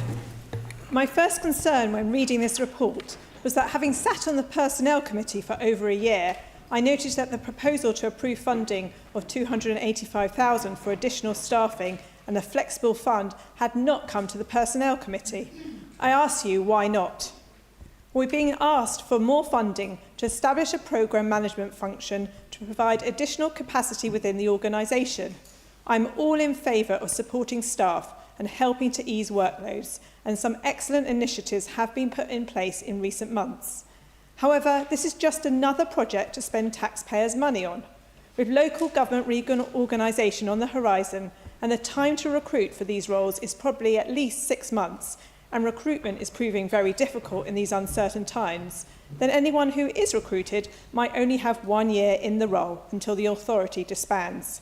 And even if we successfully recruit, how will it be possible to deliver on the regeneration projects such as Bushy Golf and Country Club in such a short time frame? The contracts are stated to be short-term temporary contracts, and this paper was published before we were aware that the Director of Place and Transformation had left the Council after 2 months. So before more money is spent on more roles, perhaps a step back needs to be taken to consider what is actually needed and what will benefit taxpayers with local government reorganisation so soon on the horizon. Thank you. Yeah, Councillor Shah, please, can you make your contribution? Thank you, Mr. Mayor. I would like to speak in support of this application and the need for extra resource through this special unit. There are many development projects already started and running, and there are a few more that may be happening. And to expect our existing team to give this full attention in addition to their day jobs is probably a burden too far at this time when they're also preparing for LGR. It would be better to separate the day-to-day business functions from the development activities through a coordinator and clerical support. I think this is money well invested. Thank you. Councillor Rosehill.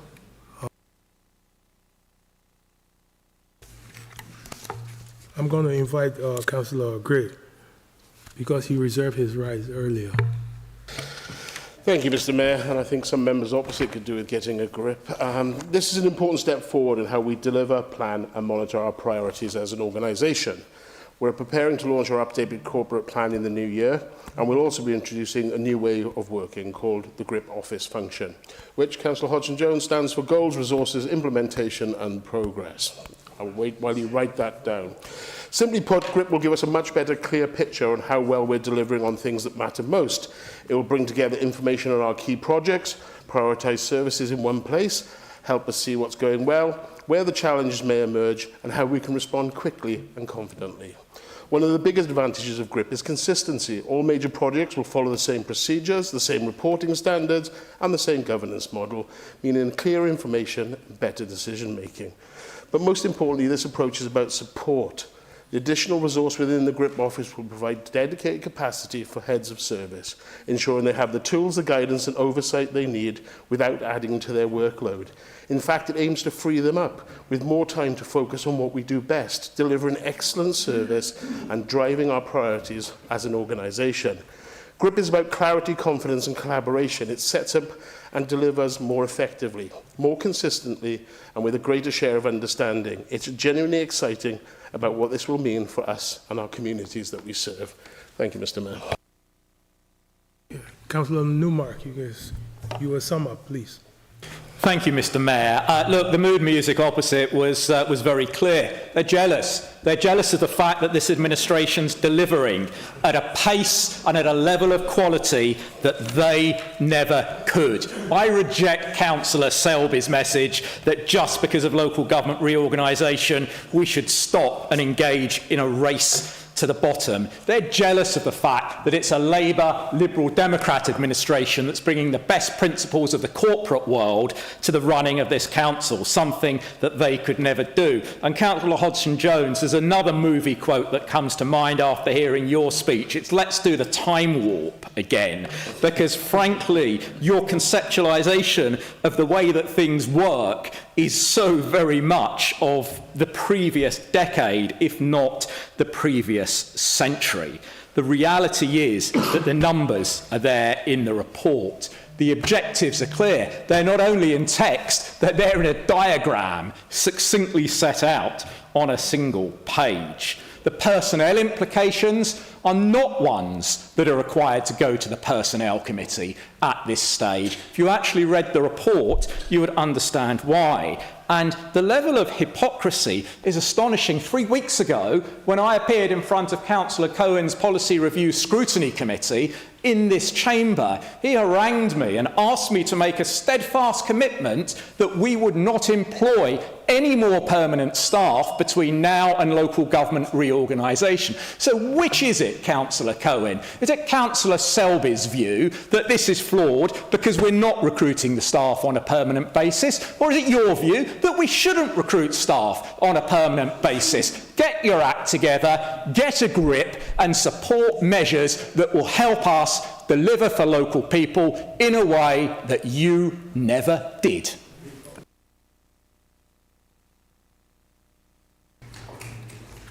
Members, I think it's about time that we went for a vote on this matter.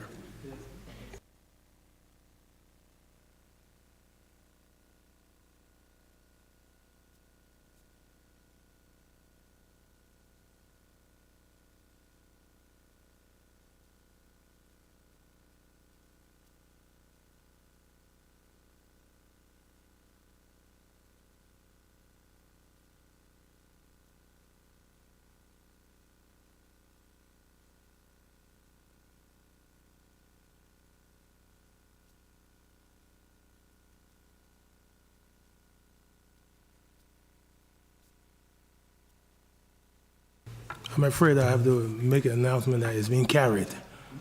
Yeah. Okay. We go over to agenda item number 10.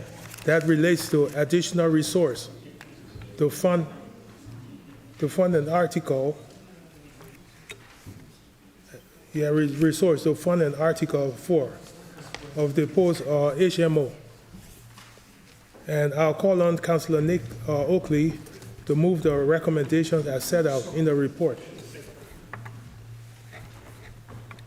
Yeah, Councillor Oakley, please. Thank you, Mr. Mayor. Tonight, members are being asked to consider the funding for an additional resource to prepare a submission to the Ministry of Housing, Communities and Local Government for an Article 4 direction for homes in multiple occupation. In the last 6 months, Hertsmere has been forced to confront a rapid rise in HMO creation in Potters Bar, and the knock-on effects these changes can bring to neighbourhood character, housing mix and local amenity. Residents have raised concerns online, at a public meeting, a petition was launched calling for action, and even Oliver Dowden raised the matter in Parliament, all signs that this is a real living issue.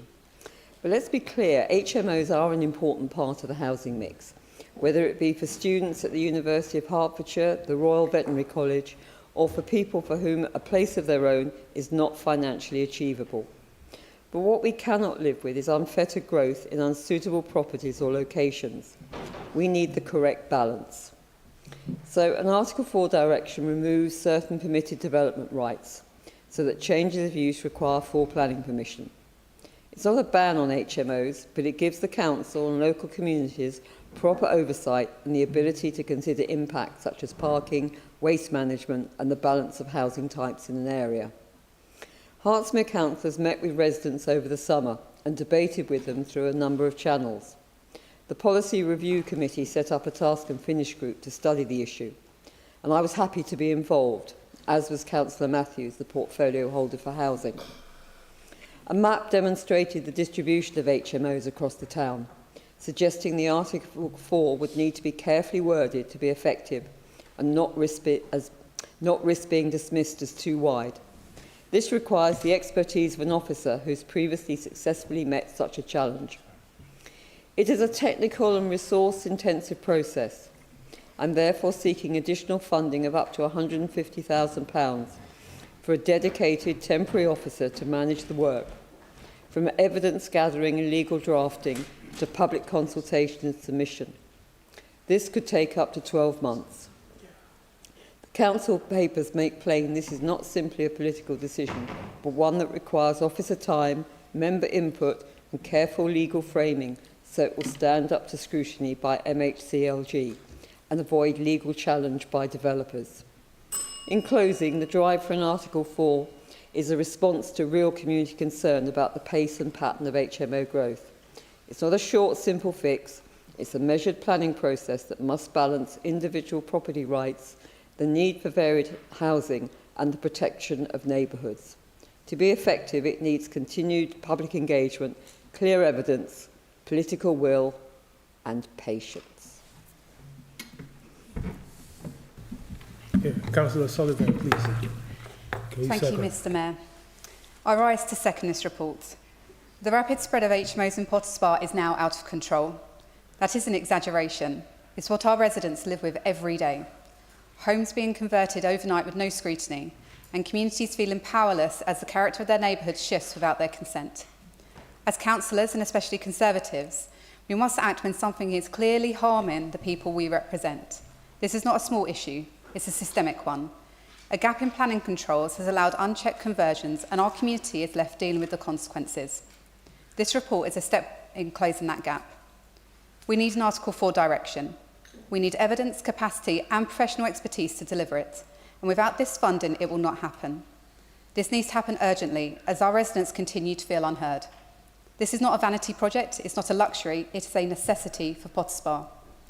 It also aligns with the recommendations from the Policy Review Task and Finish report. This must be part of a holistic approach. Planning, enforcement, community balance, sustainability, and time is critical. Residents are asking us every day to act, not just reassure. An Article 4 direction will ensure conversions are properly assessed and managed.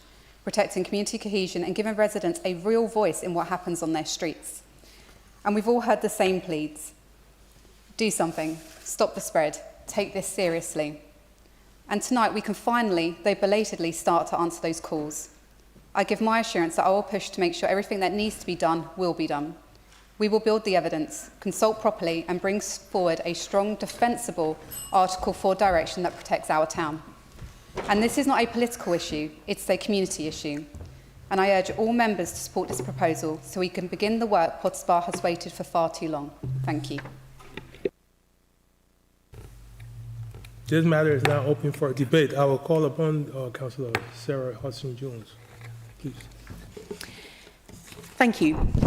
HMOs have a role in our housing mix, providing homes for key workers, young professionals, and those who cannot afford to buy. But residents in Potters Bar are deeply concerned.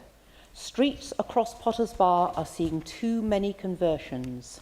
Parking is stretched, family homes are disappearing, community character is under threat.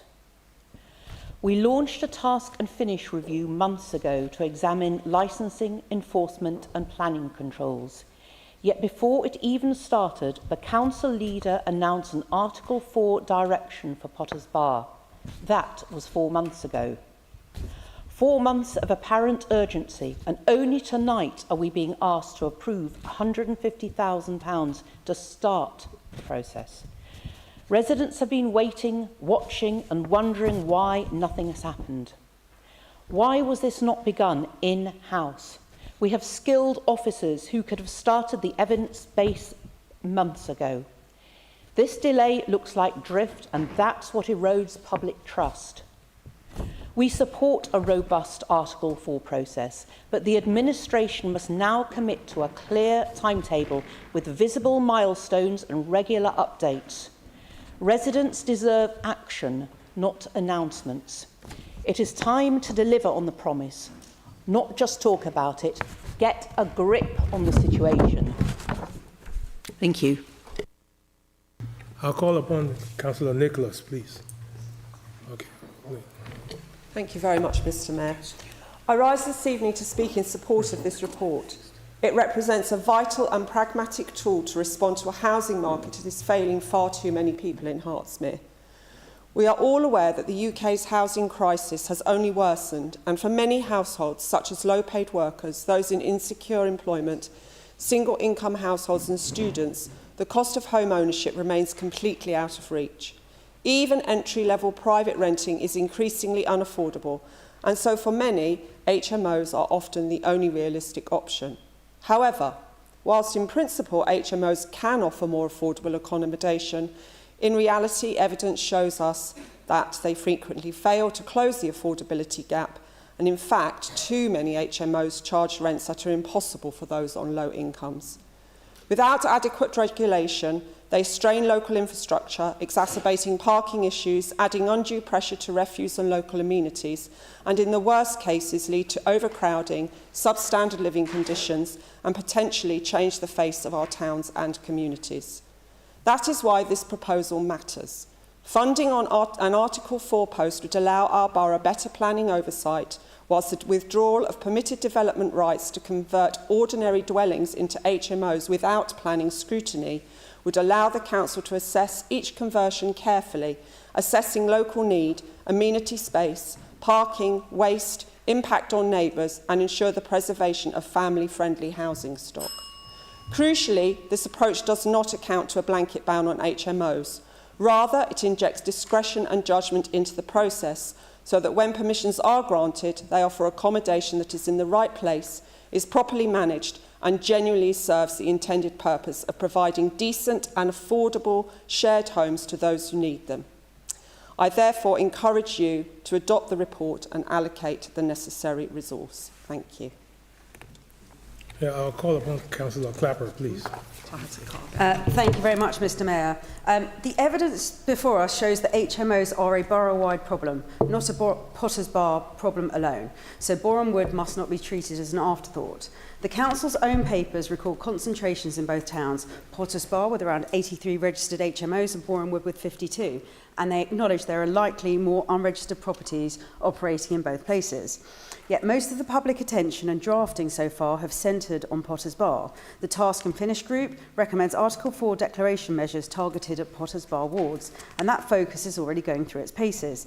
This is very sensible as a first step, but it cannot be the end of the story while Boreham Wood faces the same rapid growth in HMOs and the same local impacts on parking, waste, neighbourhood character and community cohesion. We've waited for decisive action. Residents in both towns are rightly frustrated. There has been a sharp rise in conversion since 2020, and the longer the council waits, the greater the chance for a last-minute rush of permitted developments that will be much harder to manage. The papers themselves state the purpose of funding a dedicated Article 4 officer is to build a borough-wide evidence base. So let us use that evidence now to apply the same legal process in Boreham Wood without delay. So my ask is straightforward. If the democratic process is underway in Potters Bar and Boreham Wood shows essentially the same pattern of rapid HMO growth, what is the material difference that justifies treating them differently? Please can you explain what basis we would delay initiating the Article 4 process in Boreham Wood? Residents deserve consistency, speed and clarity, not a staggered approach that lets problems multiply while we wait. We support the Article 4 work, but only if it's applied fairly and urgently across the borough where evidence demands it, with a clear timetable and firm action, because our residents have waited long enough. Thank you very much, Mr. Mayor. Yeah. Councillor Newmark, please. Thank you, Mr. Mayor. Something you won't hear me say very often, but I absolutely agree with every word that we heard from Councillor Sullivan. I think this is a report that does seek to rectify a problem caused by existing permitted development legislation.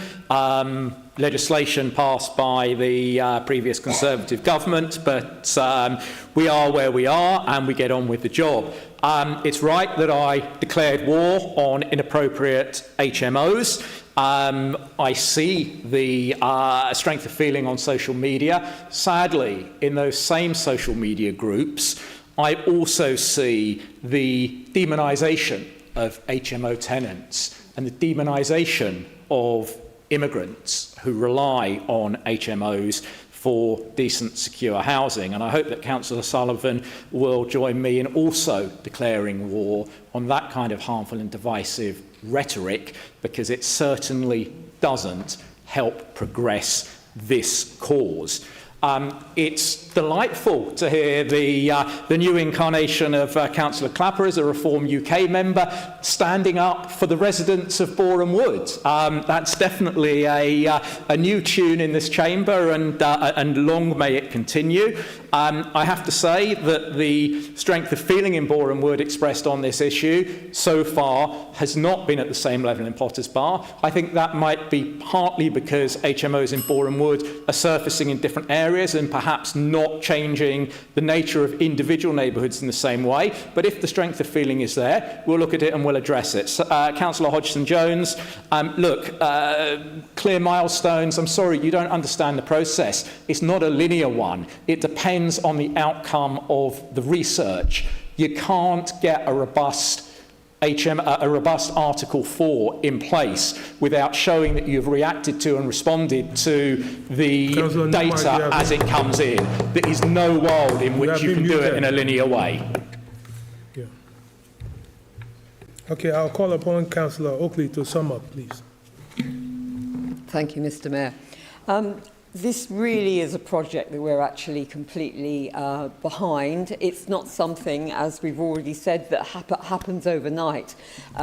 You have to do a great deal of work in order to progress this, because it is so easy for developers to challenge it, and it's probably even easier for government to throw out Article 4 directions. And in fact, if we look historically, it was only a few years ago that 2 Article 4 directions prepared by the previous administration were thrown out for not being robust enough and not specific enough. So it's really important that we do this properly, we gather the evidence and we produce and something that cannot be challenged, so we can actually get it forward. Councillor Newmark has actually just said it's not linear. In response to Councillor Hodgson-Jones, it's not something we can produce a timetable with the milestones and say this is going to happen in February, this is going to happen in April, because it doesn't really work that way. But the sooner we get approval to fund this project, the sooner we can actually get on with it, and we know we can move after tonight. We can move quite speedily in the recruitment process. In answer to Councillor Clapper, Bournemouth numbers are really stable, so we're not seeing the same sort of proliferation that we are in Potters Bar. Thanks. I think it's about time that we go for a vote on this agenda item. Yeah.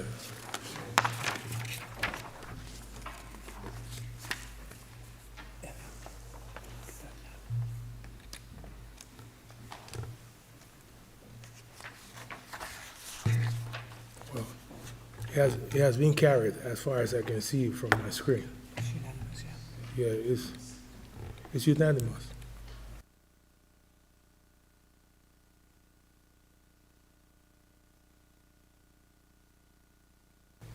We're going to move on further to agenda item number 11. It's 11. Yeah. It relates to adoption of private hire and hackney carriage licensing policy. I'll call on Councillor Aditya Kasa to move the recommendation as set out in the report. Thank you, Mr. Mayor. I rise to propose this report. The primary role of the Council when administrating and enforcing the licensing regime applicable to private hire vehicles, taxis is to protect the public. Over the past 2 years, Hertsmere has received a very high volume of applications from private hire drivers, operators, and vehicle licenses. Most of these applicants seek licenses with us, operating very high-end vehicles for executive chauffeuring work, and they tend to work nationally rather than in any one district. The licensing team has informed me that these businesses are very well run and do not pose any public safety concerns. We should take some pride in the fact that they have chosen to work with Hertsmere and comply with our policies.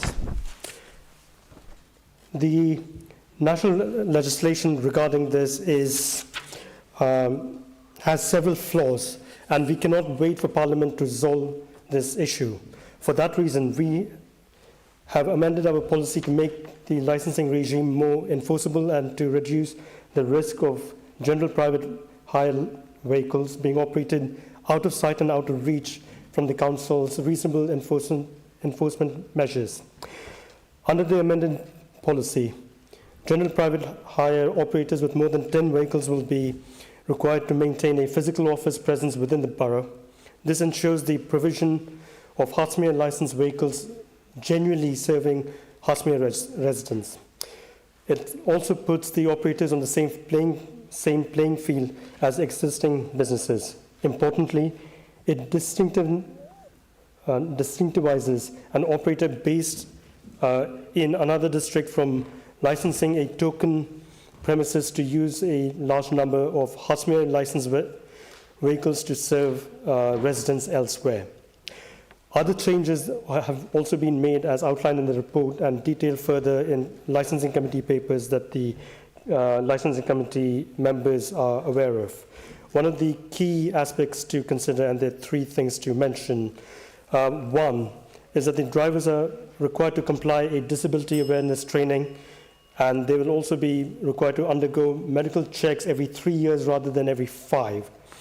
Vehicle licensing requirements have been updated to incorporate the provisions as per the latest Euro standards for emissions.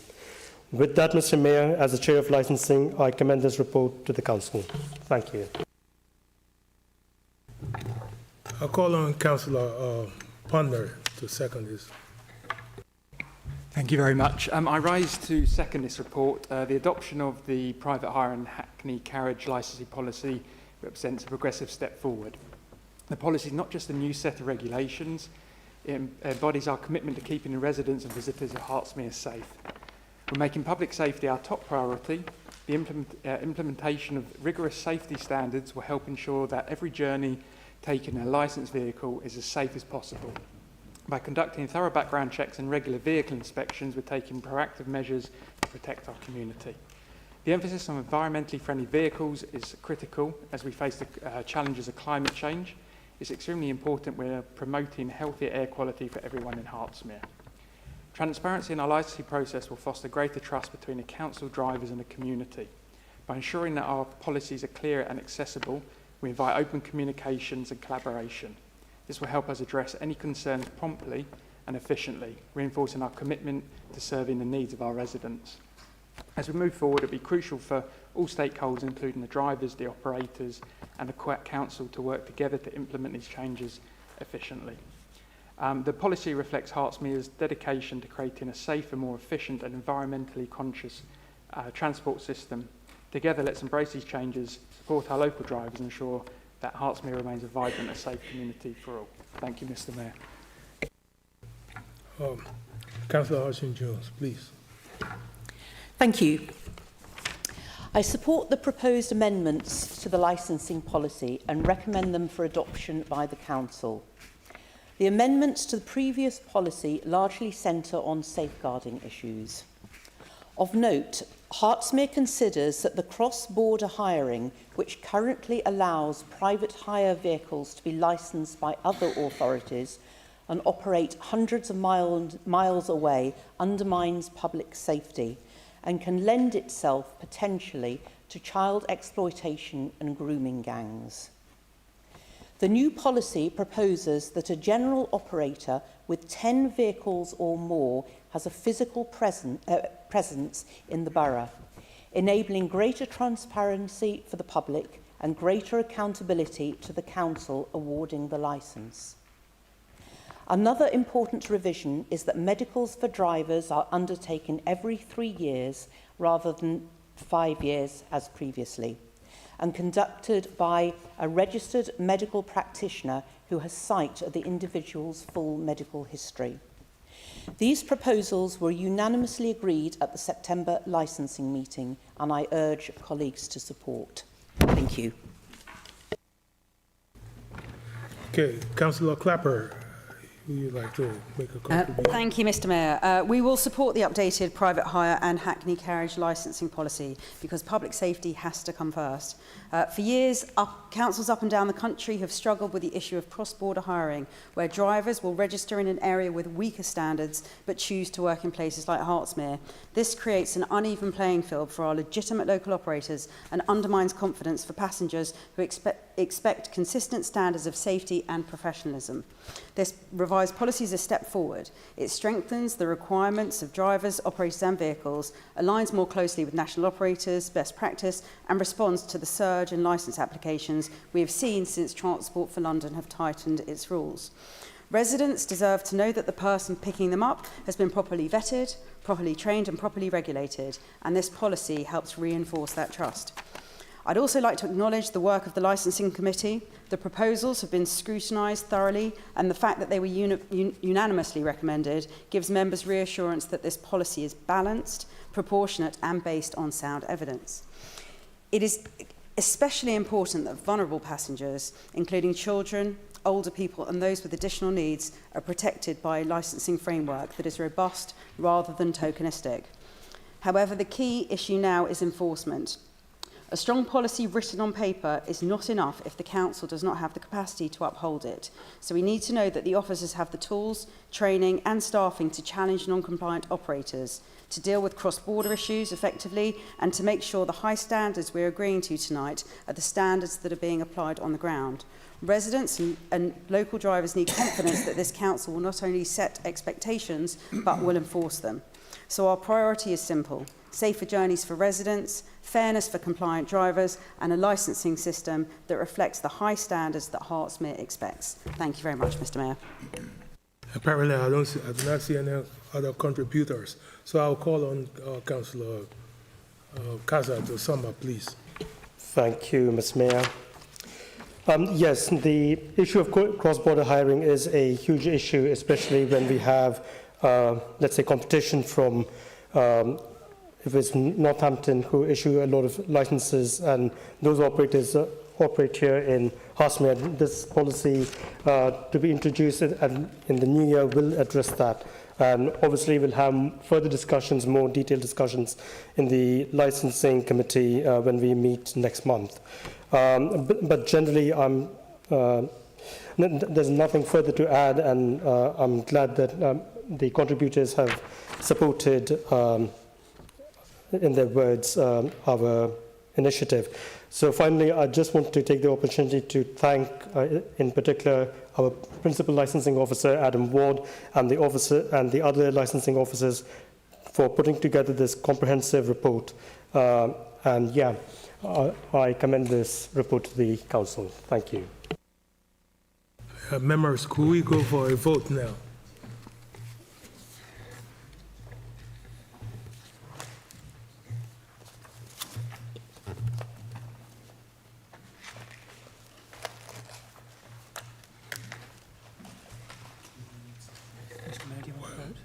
Yeah, for the vote.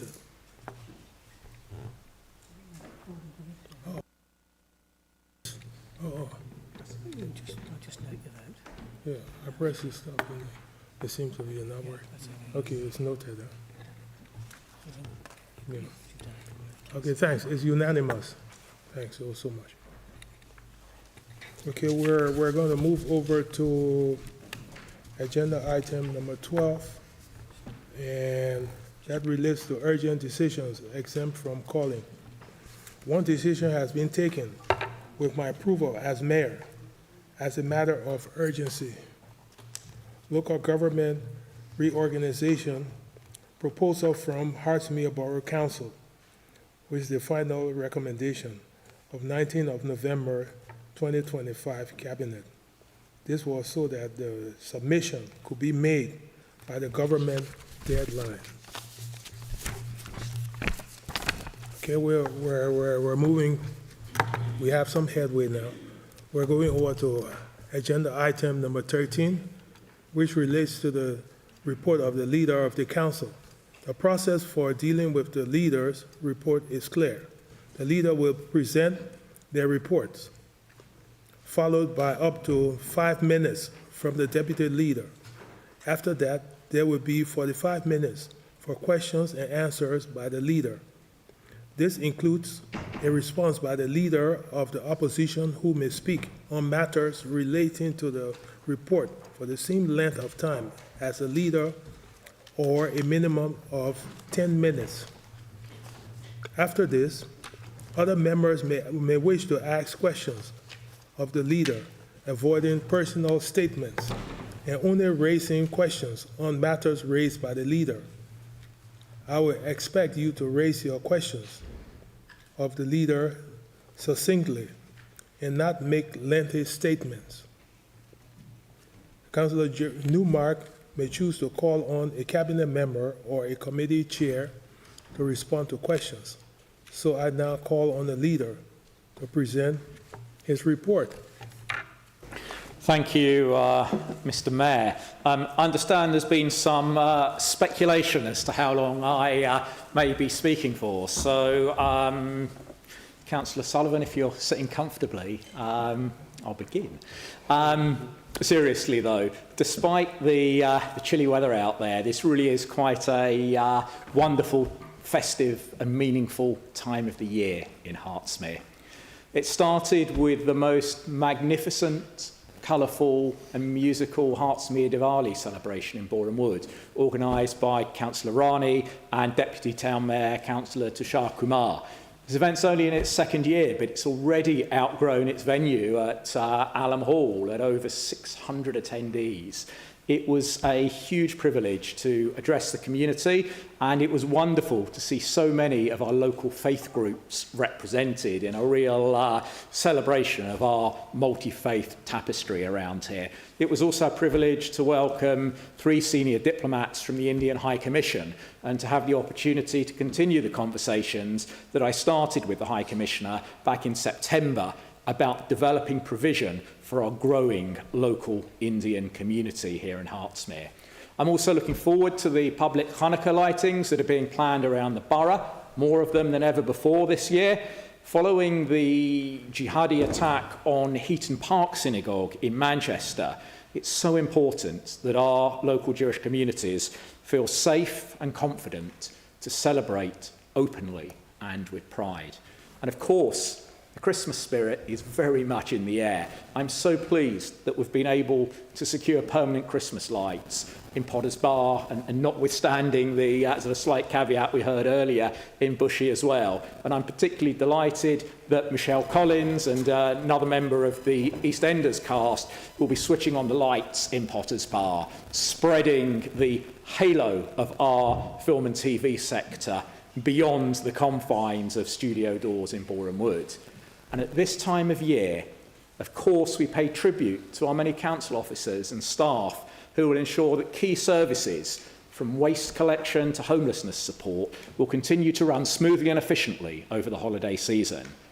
And I've made sure that we've listened, as we heard earlier, and doubled down on publicity around bin collection day changes due to the holidays. If anyone's unsure, check the website, check Hertsmere News, check the LED display boards, check the hook-on publicity. The information's out there, so there's no excuses for getting it wrong. Whilst reflecting on the various religious festivals coming up, I've also, as I said earlier, been addressing ways in which we can enhance and galvanise our work on community cohesion. Now, it's no secret that, again, as I alluded to earlier, we're increasingly facing challenges to the positive community relations that we've traditionally enjoyed in Hertsmere. And I really believe that we mustn't cede any ground at all in that respect. And I'm really grateful to our partnerships team for their sterling work in that area. Now, last week, I convened a very well-attended roundtable for faith and community leaders at Bhaktivedanta Manor, and this helped our officers in getting their feedback to shape a practical agenda moving forward. And of course, there were overwhelming concerns expressed from all of those faith leaders about security and safety issues, but there was also huge enthusiasm to do more to celebrate our diversity through food, music, public arts, film and TV. And we're looking to work in partnership with those organisations and with those communities to support them in taking so many of those ideas forward. I was also inspired by Mr Mayor's Peace Walk earlier this month, and the involvement of local schools in that and the enthusiasm of the pupils was particularly significant.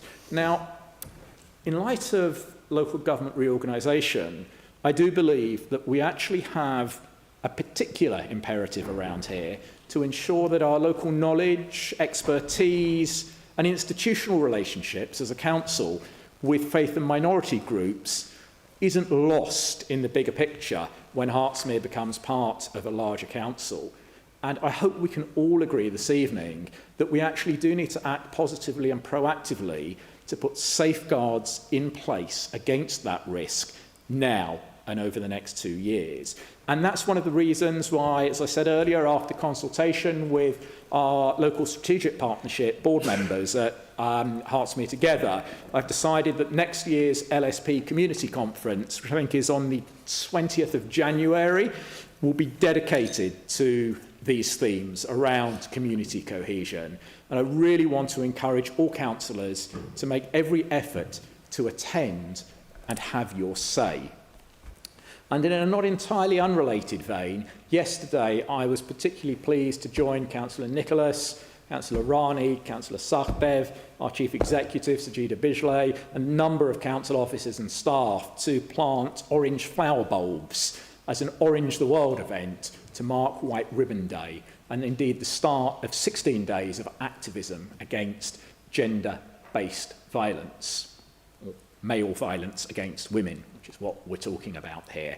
Councillor Nicholas delivered a really powerful and emotive address, and I was so struck by her remarks about the importance of not just raising awareness, but also recognising when to challenge, when to stand up, and when to speak out. And I hope that as elected leaders, we will take that message on board and commit to do exactly that moving forward.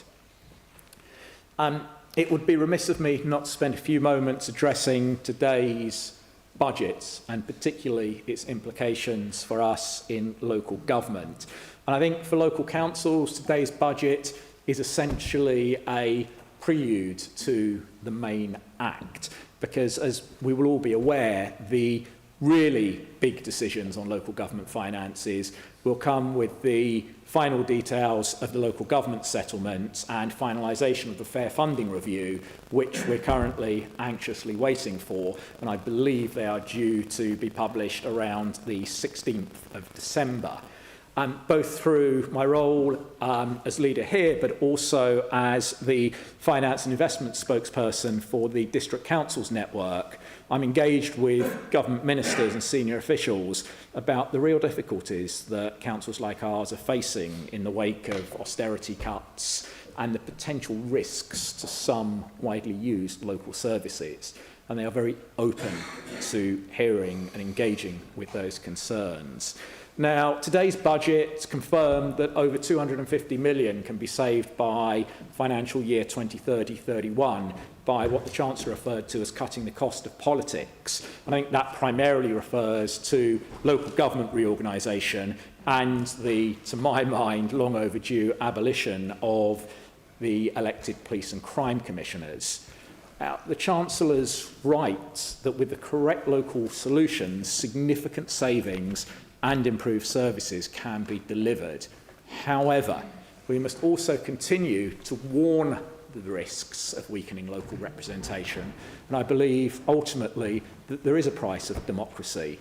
And I do trust that the government will consult widely with our sector on exactly where that biting point should be, because it's a fine balance, and any projected savings do need to be carefully set against the negative impact to local communities with the potential loss of democratic representation.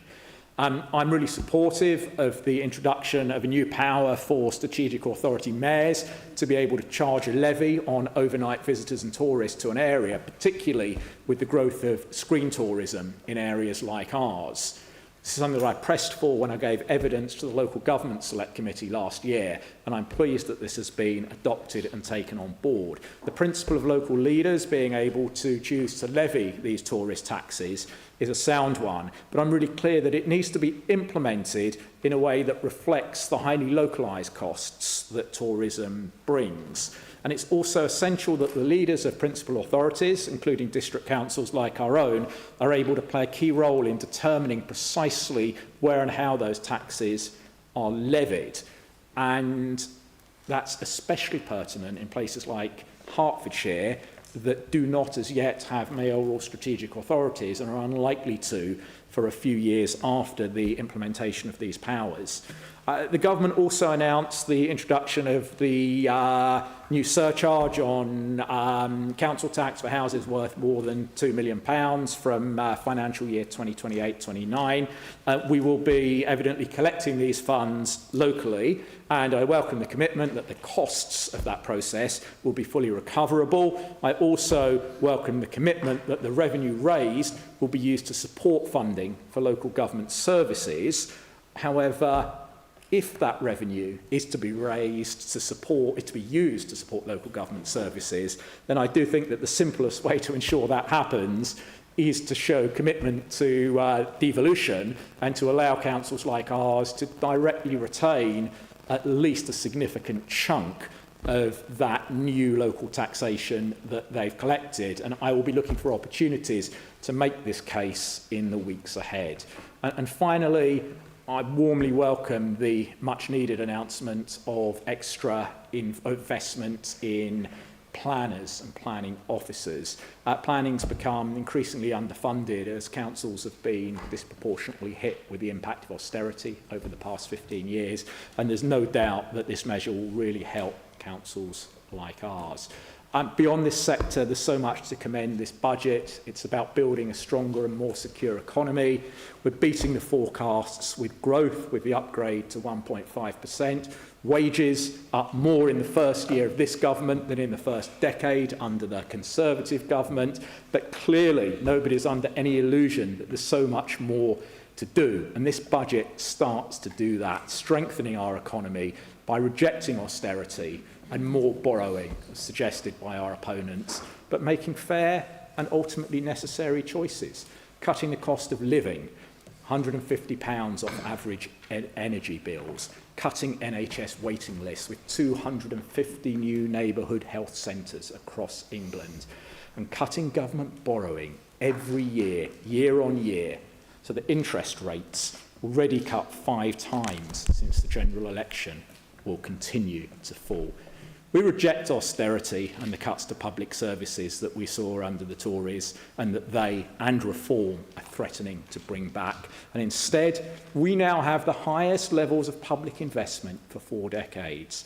So I think the Chancellor's making fair choices, asking everyone to contribute, but ensuring that income is taxed more fairly, putting an end to landlords paying less tax on unearned income than their tenants do on their wages, putting an end to some people in £10 million mansions paying less council tax than someone in a terraced house in my ward in Cowley Hill, and reducing tax breaks for drivers of electric vehicles to ensure that everyone who drives on our roads helps share the burden of maintaining them.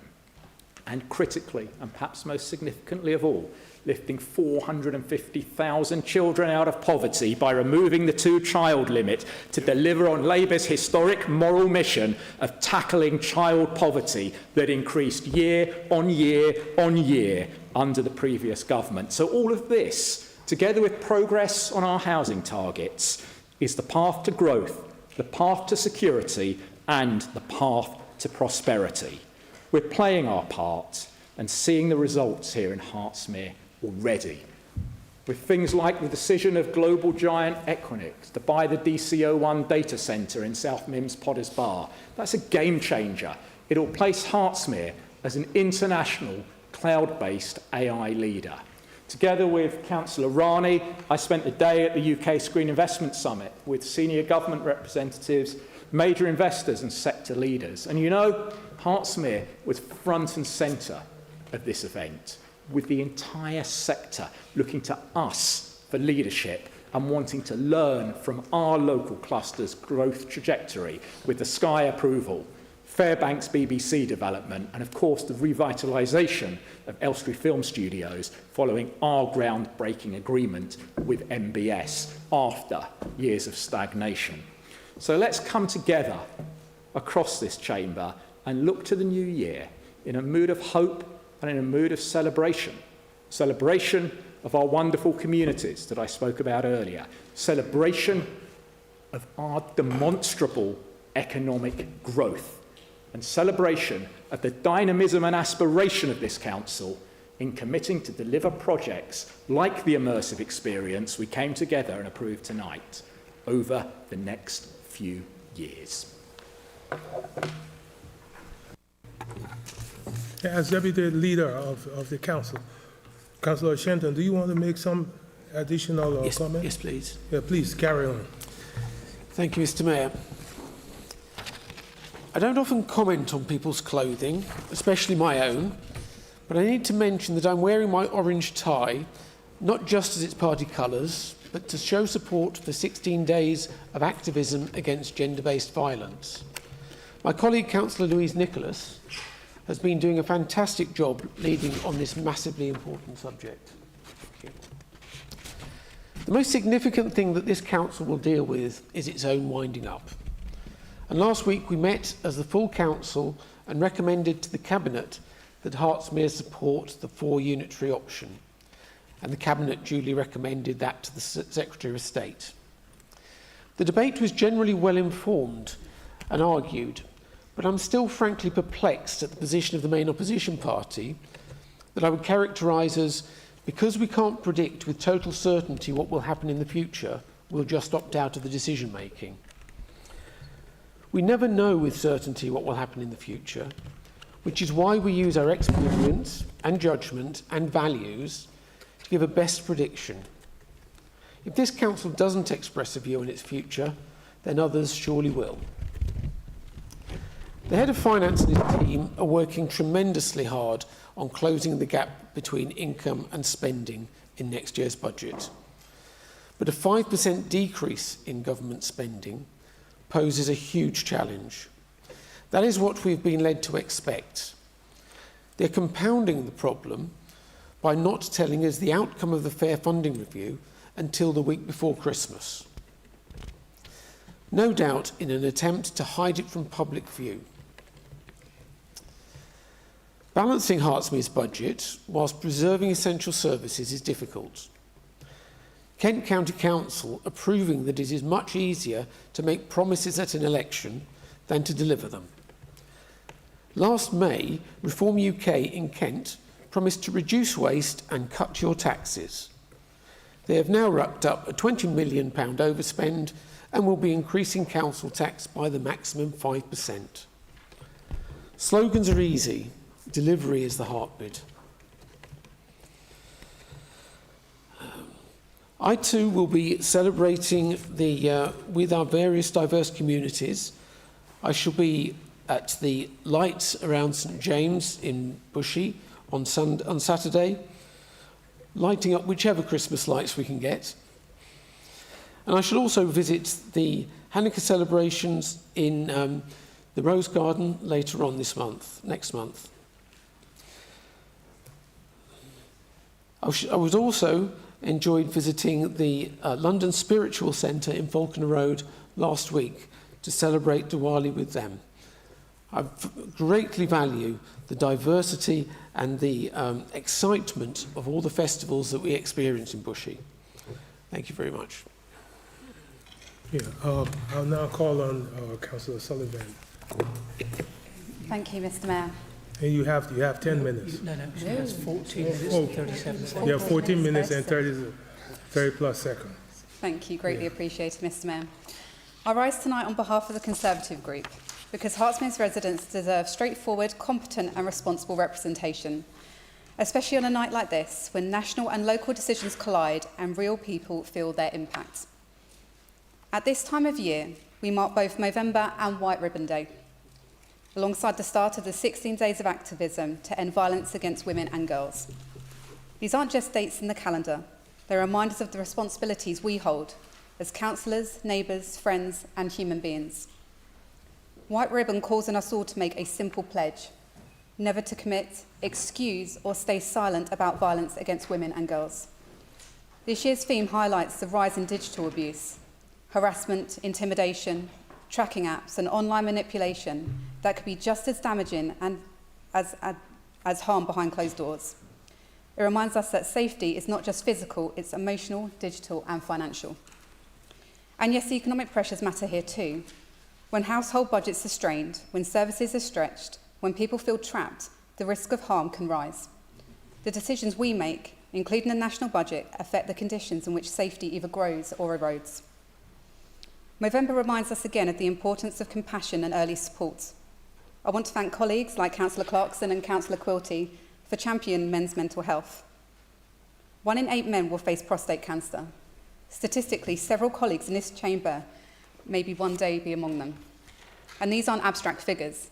They are fathers, brothers, sons and friends. And this resonates deeply for me. My dad passed away in May after facing esophageal cancer with a courage he never believed he had. He often didn't feel strong enough, but he showed more strength, dignity and love than he ever realised, and I carry that with me every day. So let us use our voices tonight to remind every man that is seeking help that it's not a weakness, it's strength. And let us ensure no one carries their struggles alone. This brings me to today's Labour budget, because decisions made in Westminster ripple directly into Hertsmere. Independent analysis and business groups have already warned that the budget places heavier burdens on employers, slowing wage growth, discouraging investment and threatening job opportunities. And Labour's vision is becoming painfully clear. It does not support aspiration, growth or opportunity. The freezing of tax thresholds for another 3 years will be hugely damaging. Rachel Reeve promised last summer she would not raise taxes, yet within 4 months she did exactly that. Her jobs tax has stifled growth and pushed unemployment upwards. She then promised to not raise taxes again. And now, barely a year later, she returns for more. Under Labour, our residents here in Hertsmere now have the highest tax burden ever. Hertsmere, with its higher proportion to middle and high income households, will be hit harder than many parts of the country. Residents whose wages have risen modestly will now have more of their income pulled into higher tax brackets, exactly as we warned. Cuts to salary sacrifice pensions contributions will leave many Hertsmere residents fearing that their hard-earned retirement savings could be jeopardised, adding to household financial pressures and long-term uncertainty, punishing those who wish to make smart fiscal decisions for their future. And today we saw the announcement of the pay per mile charges on electric vehicles. Let's be clear, our local tradespeople, plumbers, carers, electricians, decorators, invested in electric vans because government encouraged them to. They made the right choice. They trusted the message about sustainability. And now they face being penalised for doing exactly what we asked them to do. For trades, mileage is not optional. It's how they earn their living, and we have to stand up for them. And as for taxi drivers, who have now just heard of an additional 20% hike on fares, that's a double whammy, and I really do feel for them. In short, Hertsmere residents now face higher living costs, weaker wage growth, and greater strain on services. At a time like this, we need disciplined local leadership. Last week, Cabinet voted to support the 4 unitary option for local government reorganisation. I said then, and I repeat now, that this is merely just the beginning of a process, ultimately decided by national government. Yet residents are still unclear what this means for their services they depend on. And this lack of clarity is unacceptable. Residents must be informed and they must be heard. At a recent council meeting, comments were made by the Labour leader that shocked many watching. They were inappropriate, I believe unprofessional, and damaging to public confidence. Numerous residents, including some watching tonight, have asked me how far chamber privilege really goes and why it's being treated as a shield for behaviour that would never usually be tolerated elsewhere. Standards are not optional. The Standards Committee must operate clearly and independently, and trust is fragile in politics. When it breaks, rebuilding it becomes a duty, not an afterthought. Residents across Hertsmere continue to raise legitimate concerns about unregulated HMOs. The cross-party task and finish group, led by Conservative councillors of Potterspar and Bournemouth, has done extensive work, meeting residents, gathering evidence, studying best practice. We now have practical, implementable recommendations. We need stronger planning controls, firmer enforcement, and a fair balance between housing needs and the rights of long-standing residents. And we need the administration to approve these without delay. Amid these challenges, Hertsmere continues to show its strength. Thank you to the volunteers of the Diversity Festival at Allen Hall, who brought people together in a celebration of culture and community. I was proud to sit on the panel with the leader and Councillor Azaro, despite the leader's omission in his tabled reports, and I valued the open and honest conversations that we had on that panel. And we cannot be afraid of discussion. Our progress depends on it. Black History Month brought forward powerful stories from Windrush legacies to unsung local heroes, and these events build understanding and unity. And then 2 weeks ago, I attended with my colleagues and many volunteers to the Interfaith Walk, organised by the Mayor. One of the things I'm proudest of in Hertsmere is how our different communities support one another. You can see it in our festivals, our voluntary groups, our schools, our places of worship, and in the day-to-day kindness that defines this borough. Community cohesion is precious, and it's something we all have a duty to nurture, whatever our political disagreements. We should never lose sight of the wider picture. Hertsmere works when we work together. Recently, I had the privilege of attending Generation Hertsmere, a fantastic showcase organised by our own Borough Council to highlight the incredible career opportunities available with local businesses. It was inspiring to see employers, apprentices and students all in one room, a reminder of the talent we have here and the future we can build if we support it properly. And just days later, the wonderful civic service brought our community together in a different but equally uplifting way. It was a chance to reflect on service, on shared values, and on the responsibility each of us carries as elected members. Standing alongside residents, faith leaders and community groups remind me once again why we do this work. to strengthen, protect and champion the borough that we all care about. And of course, not forgetting Boreham Wood FC, reaching the second round of the FA Cup. It's not just good news for fans, it's good news for Hertsmere. Local shops thrive, the borough gains national visibility, and our community feels united. To every player, volunteer, staff member and supporter, thank you, and your success is all of our pride. Mr Mayor, through Movember, through White Ribbon, through to our community stories and through the sobering realities of today's budget, one truth stands out. Political choices are human choices. Every decision we debate affects real people. Families struggling to stay afloat, survivors seeking safety, tradespeople working long hours in electric vans now facing new costs, men battling silent mental health challenges and children relying on stable services. Hertsmere deserves leadership that listens, leadership that stands up for fairness, and leadership that never forgets the human cost beneath political headlines. To every resident watching tonight, we see you, we hear you, and we will keep fighting for you. And as long as I have the privilege to stand in this chamber, I will always put our community, our dignity, and our shared future first. And finally, as this is our last full council meeting of the year, I want to take a moment to thank all of our officers and colleagues across the chamber. Our work together may sometimes be robust or critical, but it is always driven by what we believe to be in the best interest of our borough and our residents. At the end of the day, we all want the same thing, a thriving, safe and successful Hertsmere.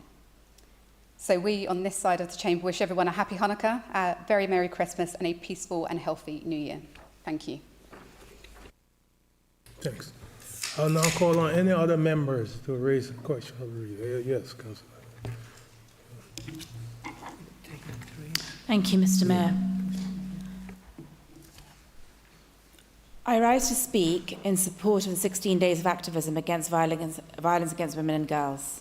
First, I want to echo what Councillor Newmark said, and I want to recognise and sincerely thank Councillor Nicholas for her leadership, her commitment and her consistency on this issue. And to our officers, thank you. Yesterday's launch, the events that are lined up, the awareness raising, the community engagement and the workshops, and the effort that's gone on behind the scenes really needs to be acknowledged. Thank you. But as we all know, the 16 days cannot be the only 16 days that we act. Violence against women and girls does not switch off after a campaign. For too many, it's a daily lived reality. When we talk about violence against women and girls, we're not talking about something abstract. We're talking about real lives, here and now. And the reason we need to commit is for the 9-year-old girl whose own mother sold her to a pimp so she could feed the rest of her children. It's for the teenager groomed online, manipulated by someone who knew exactly how to exploit her loneliness and trust. It's for the woman who was burned alive in front of her daughter because she couldn't produce a baby boy. It's for the women in the nail bar whose passports were taken away, who work for hardly anything, who sleep in overcrowded rooms and who are too afraid to speak because their abusers control every part of their lives. It's for the women whose photos are shared without consent, the lies posted about them, the deep fakes used to shame and silence them, and the threats that start on a screen and spill into real life, and then sometimes they end up taking their own lives. I've met these women and girls in my last 10-year journey in the sector, and so today I speak for these women who cannot report, the girls who are not believed, the victims who are still hidden in plain sight in our communities, on and offline. There's no excuse. So tonight, let's honour the 16 days, but more importantly, let's commit to 3 days of action. Yeah, you've been muted. I'm sorry. Yeah, I'll go to Councillor Clapper, please. Thank you very much, Mr Mayor. Just a few things I wanted to pick up from the Leaders' Report. Firstly, delighted to hear that you held your meeting at the Manor, which is in my ward and Councillor Lambert's ward. We were both there this week for a meeting as well. It's a huge asset to the borough and we engage frequently with them. Moving on to community cohesion, just so you're aware and all members are aware, Hearts Together are organising an event with the Lord Lieutenant of Hertfordshire, which is going to be a whole year dedicated solely to community cohesion. It's launching in St Albans Cathedral on the 11th of February, and they've requested that all councillors and all community groups attend there to get involved. I'd also like to commend Councillor Nicholas for all of the work that she's done on the 16 days of activism. I stand here proudly this evening with my ambassador ribbon. And it's a great cause that we can all get behind. as is Movember, although it's quite strange to see all these moustaches popping up around the chamber. Thank you, Councillor Newmark, for making us relive the budget today. With regards to Equinox, they reached out to all councillors. I went back to them immediately and said that I'd be delighted to meet with them because I have a number of questions. They still haven't come back to me, and that was a number of weeks ago, so perhaps you could give them a nudge, because I think it's very important for a scheme this big that they are consulting with everyone. LGR debate. I think it was really disappointing that members weren't given the opportunity to put forward what was their preferred choice. You moved forward with recommendations. There were 11 members in the chamber that didn't even speak that evening, so how would you know which option they preferred, number 2, 3 or 4? At Hertfordshire County Council, we individually went to that as a debate. And just lastly, before I run out of time, because it was in your lovely, colourful messaging that you put out, I'd just like to do a little pitch while I'm here about St Nicholas School. Thank you very much for attending the public meeting that I organised, to members cross-party who also came along, to our ex-student Chris, and if you have time, please fill in the consultation. I've got QR codes here. You're welcome to grab one from me before the meeting finishes. Thank you. Save St Nicholas. Thanks. I'll call upon Councillor Allen, please. Into questions now, yeah?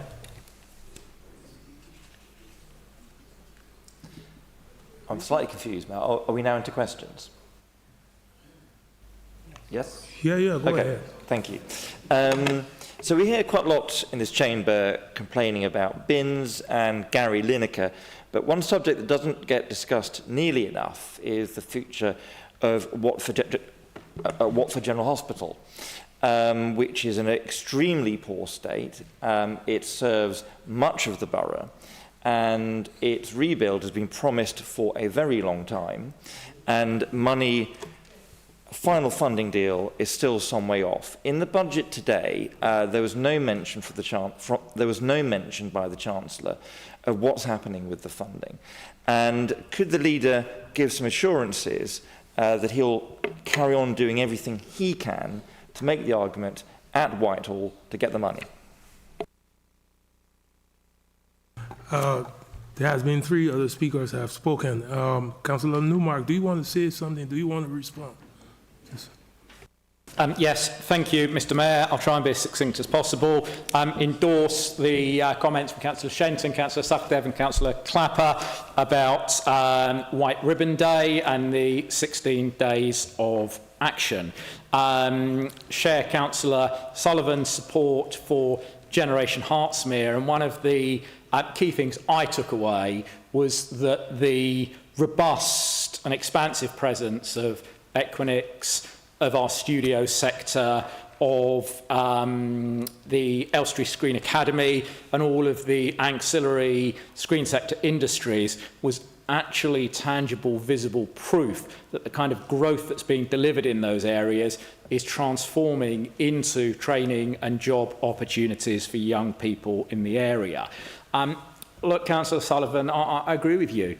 People are feeling the squeeze in their pockets. That's why things like £150 energy cuts on average for some people raising to £300 a year really matter. That's why inflation being cut by 0.4 percentage points, leading to cheaper mortgages, making it easier for businesses to invest, is so important. That's why freezing train fares, I think for the first time in nearly 15 years, and cutting prescription charges are really going to put money back into people's pockets.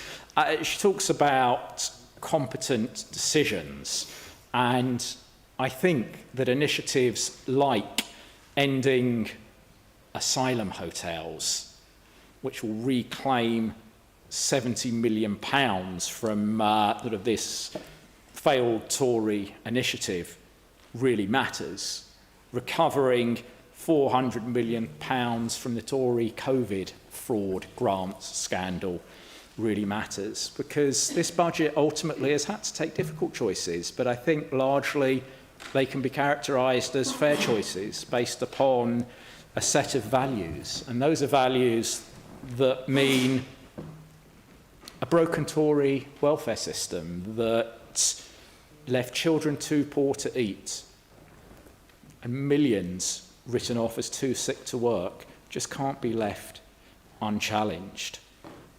Politics is about choices at the end of the day, and I think some of the choices made in this budget were important, and probably more important than retaining a discount on a discretionary salary sacrifice scheme. And I'm thinking about changes like the one that ended or will end the scandal in which people living abroad are able to buy state pensions on the cheap. Councillor Clapper, thank you. The Manor is and was a particularly appropriate venue for that meeting, and I know they are keen to play an increasingly expanded role in local civic life, and I'm looking forward to another visit that I have planned there in the next few weeks, I believe, to discuss how that is going to move forward. But they are a real local asset, and they are a body and a community that punches well above their weight. This is first I've heard about the Lord Lieutenant's Community Cohesion Initiative, and it's something that I'm very keen to learn more about and ensure that this borough is fully plugged into. I'll very happily nudge Equinix. I know they've now appointed a full-time community engagement officer, so I'm sure you'll be hearing from them very soon. I understand your point about the debate on LGR, but everybody had the chance to get up and speak and express their preference. Other than a few of us on this side of the chamber, we heard speeches about the process, we heard speeches about not having enough detail, we heard speeches about implementation, but we didn't hear people come off the fence and actually say which option they preferred. And of course, as an experienced councillor, you're well aware that you could have pushed for and used the procedural motion system to ask for an indicative vote, but nobody did. Systems there, you've got to use it. On a more positive, well, not a more positive note, but a more consensual note, thank you for all of the work that you've done on the Hands Off St Nicholas campaign. I think that what we've seen at County on that in recent weeks is absolutely shocking, and I include all of the political groups at the County Council in that characterisation. I think the utter failure to recognise the 130% above average SEN component in the pupil body raises serious questions about the equalities implications of this decision, almost over and above the other flaws in the decision to rush to a consultation process. Look, I have an inkling that the campaigns that we've worked on together, like the one to save Newbury's car park, seem to have a track record of success. So I'm hoping that this one will follow in the same vein. Councillor Allen, look, absolutely, I do take your point about Watford General Hospital. My understanding is that the funding is not in question. The funding is absolutely guaranteed. The issue at stake here is timing. I'm working with colleagues across the Herts Growth Board to look at a joint representation from across the county, or at least across the southwest of the county, to the Secretary of State. It's my understanding that there is a chink of light in that it has been placed in the category of hospital redevelopment programmes that now have the potential to be accelerated, even though it hasn't yet been accelerated. So I think there's still quite a lot to play for. I have arranged on that and a number of other related healthcare provision matters to meet with the new chair and chief executive of the newly expanded NHS ICB. Apparently they're too busy to meet until January, which isn't desperately satisfactory, but I can assure you that along with other pressing concerns around primary healthcare provision in the area, will be on the agenda. Councillor Quilty, please. Thank you, Mr. Mayor. In the last 45 minutes, one person in our country has died of prostate cancer. So what I'm going to do, Mr. Mayor, is sit down, but before I do that, I will potentially ask you to move a motion without notice under paragraph 13C of our Constitution to allow the opposition business to come forward. The notices of motion.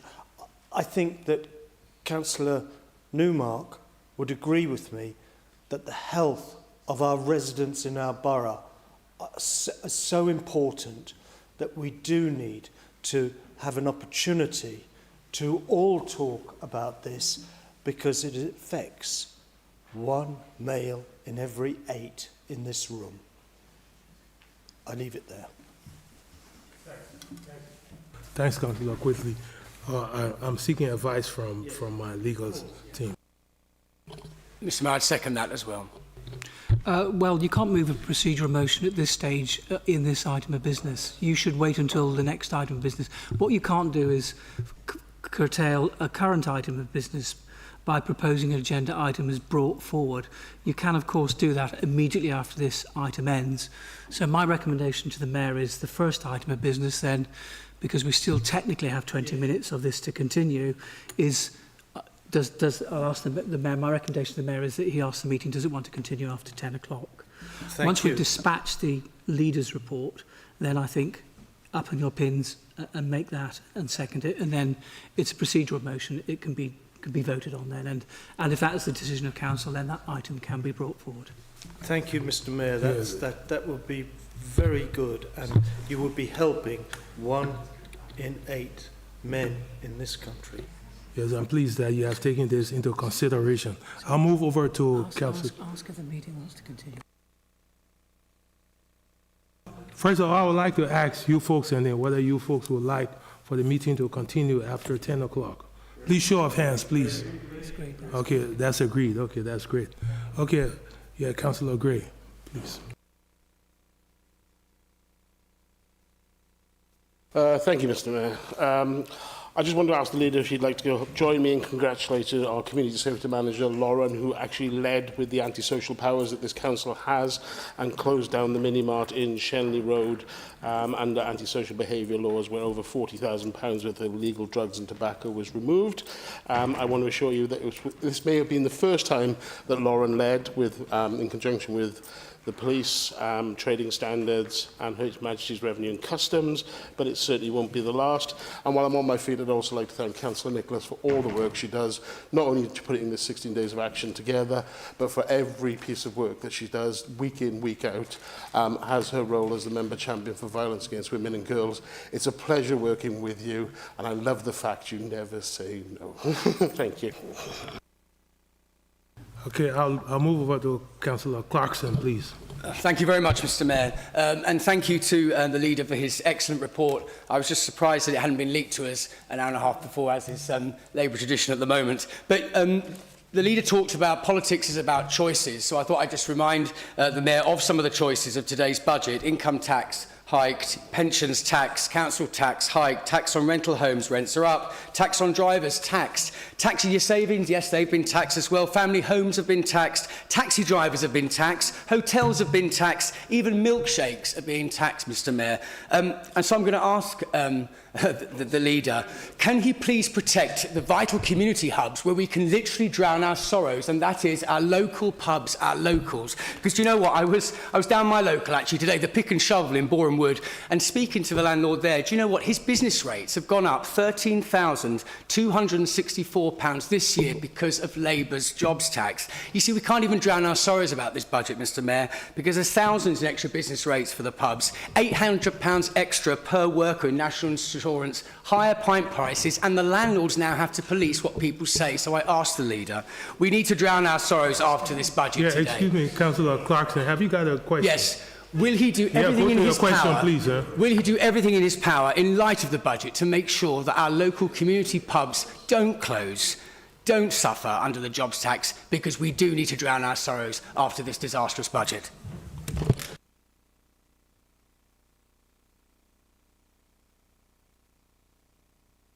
Giorgio. Okay, then. Thank you, Mr. Mayor. Councillor Newmark, Potters Bar High Street has recently experienced 2 break-ins of shops and a number of burglaries in our town. Most disappointingly, one of those break-ins was reported in the Welling and Hatfield Times as occurring at the Elms NHS Pharmacy, which had previously had another break-in.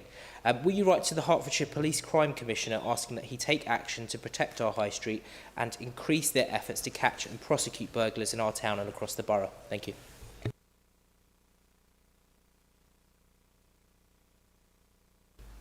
Yeah, I'll also go over to Councillor Kaza, please. Thank you, Mr. Mayor.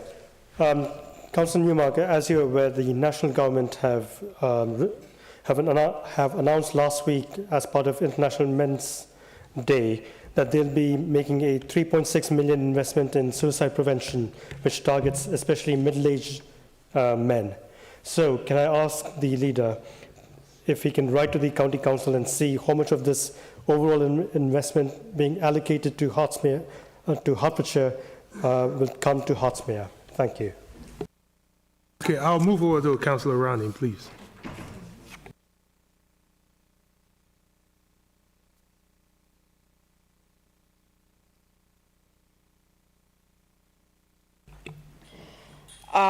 As you mentioned in your report, Hertsmere is now positioned alongside global film hubs like LA.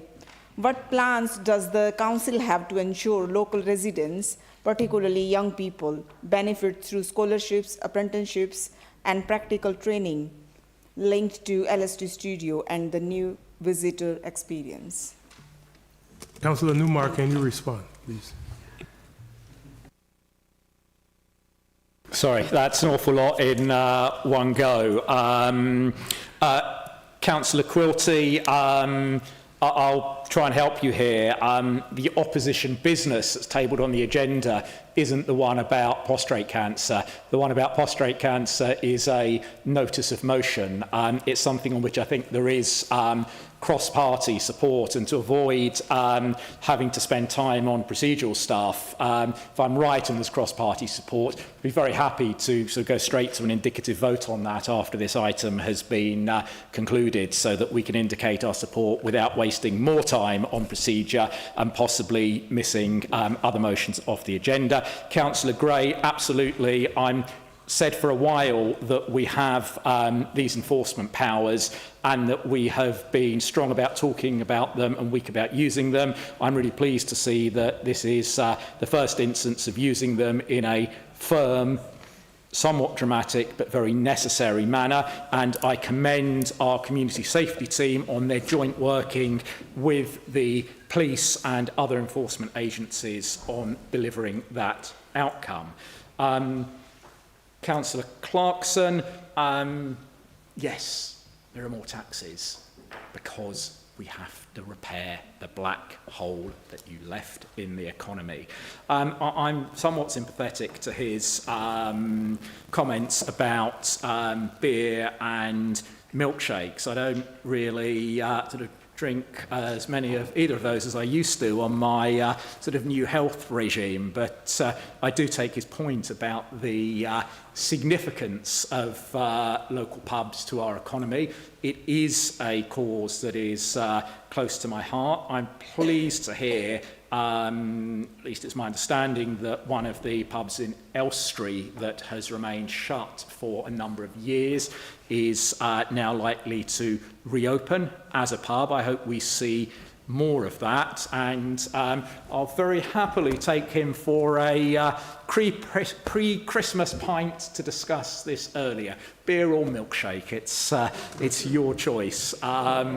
Councillor Giorgio, yes, I'll happily write to the Police and Crime Commissioner about that significant concern that you raise. Councillor Kaza, yes, I think I find myself constantly writing to Herts County Council, reminding them that pots of money they receive from central government ought to at least occasionally find their way to our part of the county. But I think that's an incredibly significant and important issue, and I will make sure that this is raised to them, and would certainly encourage other members to do the same. And Councillor Rani, thank you for your question. Thank you for your support today in your sort of screen arts member champion capacity at the summit. I won't prolong this by going into detail, but there is an array of initiatives already in action around the borough to promote training, development and employment opportunities in the sector, ranging from propeller stages to our various partnerships with the Screen Skills organisation across the different studios in the cluster, including our own Elstree Film Studios. There's the partnerships that we have with the Elstree Screen Academy. There are apprenticeships, and there is much more planned on that front in the year ahead, including a particularly exciting initiative in relation to young people who want to get into set building and electrical type work within the sector, which I think we'll be hearing more about potentially at the next meeting of full council. Thank you very much. Yeah, I've seen Councillor Richards. Yeah, please. Thank you, Mr. Mayor. I wasn't going to ask a question, but I think this is an important topic. And as Equinix have been mentioned a couple of times, would the leader like to reassure residents that the investment in data centre infrastructure within our borough will not come at the expense of environmental sustainability, both from a power and a water consumption perspective? Thank you. Before I reach over to Councillor Newmark, are there any other speakers? Okay. Oh, okay. Yes, ma'am. Yeah, please. Yeah. Thank you. Thank you very much, Mr. Mayor. And thank you to those of you who have spoken so many kind words about the work that I've been doing over the past year, most of which I couldn't even begin to do without the support of our wonderful team, Lauren Kingston, Kira, Valerie, the people that work with her. They're absolutely amazing, and they almost never say no to me either. So my thanks to all of them, and to you for your support this evening. However, like all of you, I listened to today's budget with great interest and was disappointed that once again it failed to provide the funding that life-saving VORG services urgently need. Women and children affected by domestic abuse continue to wait for specialist help that simply is not funded. Yet despite clear evidence and repeated warnings, the government has chosen not to invest further in the services that protect survivors and save lives. Will the leader join with me in lobbying the government to make the additional funds so urgently needed available? Thank you. Thanks. I'll reach over to Councillor Hutchin-Jones and then later to Councillor Smith and Kaza. Thank you, Mr. Mayor. I just want a point of clarification for Councillor Newmark's generous offer to bring forward the debate on men's health. But there are other items on the agenda that will also need to be addressed. So when we move that motion on the order of business, can we make it specific to part 16, item 16.2, so that we then move back to reports from committee chairs, because there are some important issues there. Thank you. Councillor Smith, please. Thank you, Mr. Mayor. Will the leader join me in congratulating Councillor Rani and her son, Councillor Kumar, the Deputy Mayor of Elstree and Borehamwood Town Council, and their team behind the spectacular official Diwali celebrations in Borehamwood? Thanks. Councillor Kaza. Yeah. Okay, then thereafter. This is about Manor Way in Kenilworth, Borehamwood. When I informed the residents that the borough has decided to take over the privately held land, which was kept very unhygienic and dirty, they were thrilled with it. In October 16th, Cabinet here passed the ruling that we'll take over, borough will take over. and we'll keep maintaining it clean to current standards. We have a ward surgery every Friday.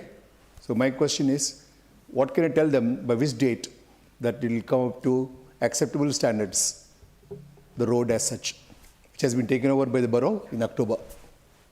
Thank you. Okay, Councillor Giorgio, then finally I'll come to you. Thank you, Mr. Mayor. Councillor Newman. The University of Hertfordshire recently opened their £100 million Spectra building, which will house the School of Physics, Engineering and Computer Science. Please, let him get through. Point of order. Yeah, please. The Constitution says that members may only speak once during the leader's report, and Councillor Giorgio has already asked a question. Okay. You've made a point. Let me get some clarification from. Sorry, please, just to clarify, we have checked this in the Constitution. There is no limit on people speaking leaders' speech. The Constitution is very clear. A member who has spoken on item of business where it's a debate may only speak once. Okay, carry on, Councillor. Thank you, Chair. I'll start again. So the University of Hertfordshire recently opened their £100 million Spectra building, which will house the School of Physics, Engineering and Computer Science, as well as a huge variety of state-of-the-art technology, including robotics, rocketry, biomechanics and aerospace engineering. Will you continue to work with the university to ensure that our excellent facilities, such as the soon-to-be-built South Wales Data Centre built by Equinix, and the nearby plans for a skills hub are able to synergise with this new building at the university? Thank you. Thanks. Councillor Newmark, you may respond to all of. Thank you, Mr. Mayor. In response to Councillor Richards, absolutely. This is, and I think it will be one of the first data centres in the country that will be entirely free from any use of freshwater cooling whatsoever.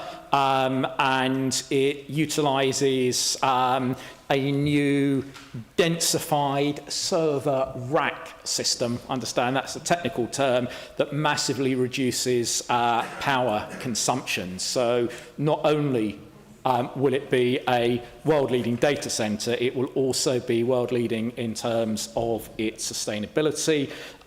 Councillor Nicholas, look, again, absolutely take my hat off to you in terms of the work you've done on Vogue and the orange and white ribbon campaigns. I think that you are a real exemplar of what a member champion can achieve. It's exactly why we created those roles. And yes, whilst I'm not sure it's entirely true that there aren't some budgetary provisions that could be applied to those services, I will very readily, very happily sit down with you and look at some positive opportunities to engage with ministers and with government and make our demand for something more explicit in that regard. Councillor Hodgson-Jones, just to clarify, I wasn't proposing we bring forward the debate because I think that would be invidious and it would jeopardise other motions. I was proposing that in case we don't reach it, we have an indicative vote after this item so that Council can express its views and its support for that important motion without disrupting the agenda and wasting more time on procedural matters. Councillor Smith, as I said in my leader's report, it really was a wonderful occasion. It's been long overdue to have a Hertsmere-wide celebration of Diwali in the borough, and I hope that next year we will be able to look at providing direct support from the borough on top of that which is provided from the town council to recognise the extent to which that is a piece of provision for Hertsmere as a whole. Councillor Kaza, look in a similar way to the way that Councillor Nicholas has demonstrated that you don't have to have a cabinet portfolio to make a difference. Your work, your persistence and your tenacity on solving the problem of Manor Way, which for decades administrations at this council have been unable to solve, is absolutely an example of the kind of change that individual ward councillors can make. Congratulations upon that. I don't know if we get the right to name streets that we have adopted, even if they're service roads, but I understand that Kaza Passage is currently the top of the list. In terms of where we're actually at, The legalities are such that the deal hasn't been completed as of yet. As soon as it's completed, the street scene team are absolutely aware of what needs to happen. They already have the plans in place, both for the immediate clearance and to put long-term preventative measures in place. So congratulations on that piece of work, Councillor Giorgio. I've seen the new building. It's fantastic. As we've said with the immersive experience, we are strengthening our working partnerships with the university at all levels, and the answer to your question is yes. Yeah, thanks. I would like to ask you folks, are you all happy for us to go for indicative vote with regards to agenda item 16B relating to men's mental health awareness? Yeah, are you?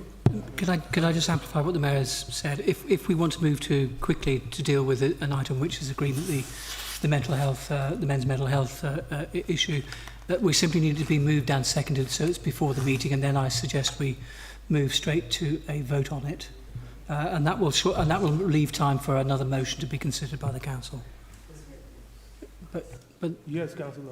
So, can I just ask a question for clarification? Are we doing an indicative vote on the motion or indicative vote on whether or not to hold the motion? no, there's been agreement that it can come forward like that. So the indicative vote would be after it's been moved and seconded, so the item of business is before the council, and that would be a vote on the proposition, but without a prolonged debate, sufficient to move and second it. And if there's cross-party agreement on that, then that can be done, and we still have time, if I stop talking, for another motion to be considered.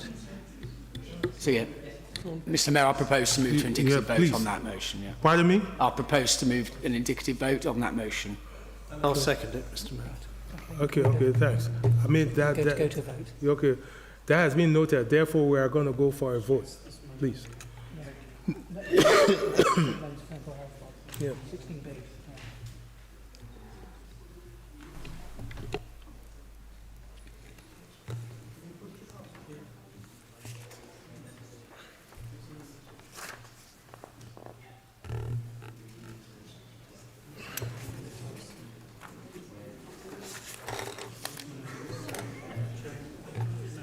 Yeah. That's carried. Yeah, thanks ever so much. It has been carried. Thanks for your support. I think we need to move forward then.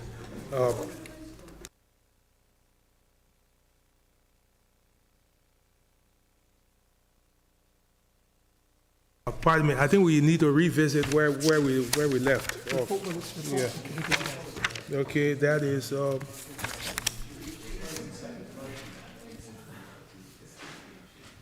Okay, we're going to reach over to reports of committee chairs. Please note there is 15 minutes provided for the committee chairs update, and any questions arising tonight, there are two.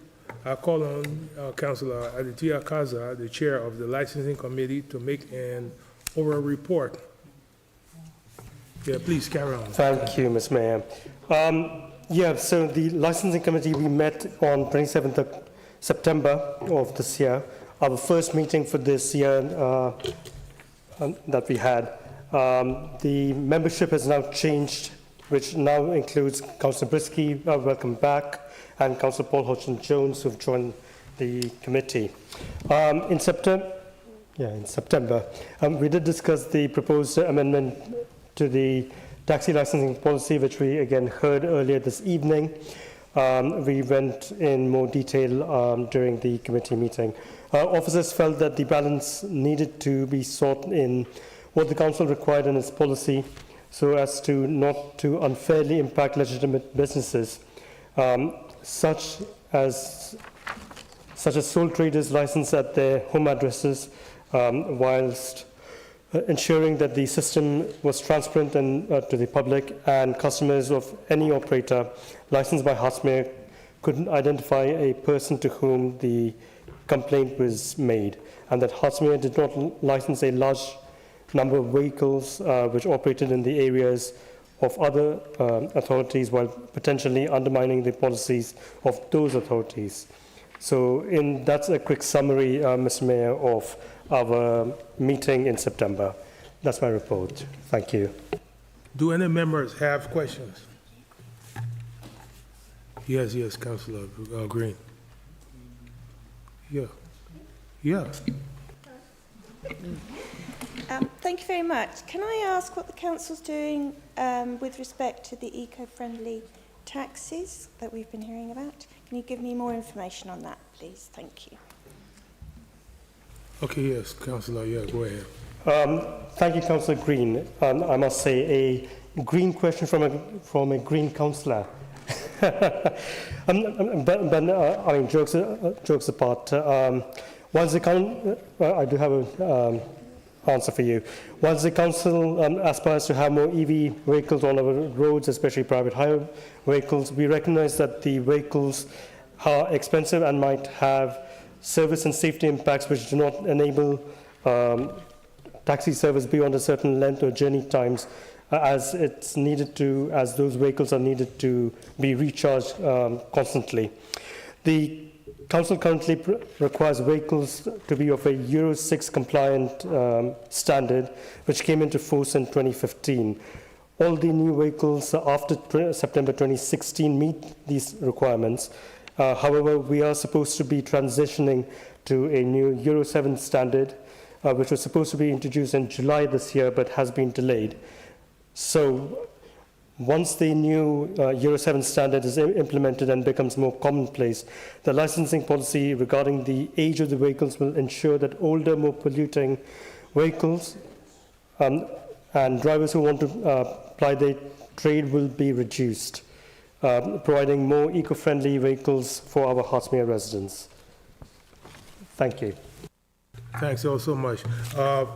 I'll move over to Councillor Shah as the chair of the audit committee to make an order.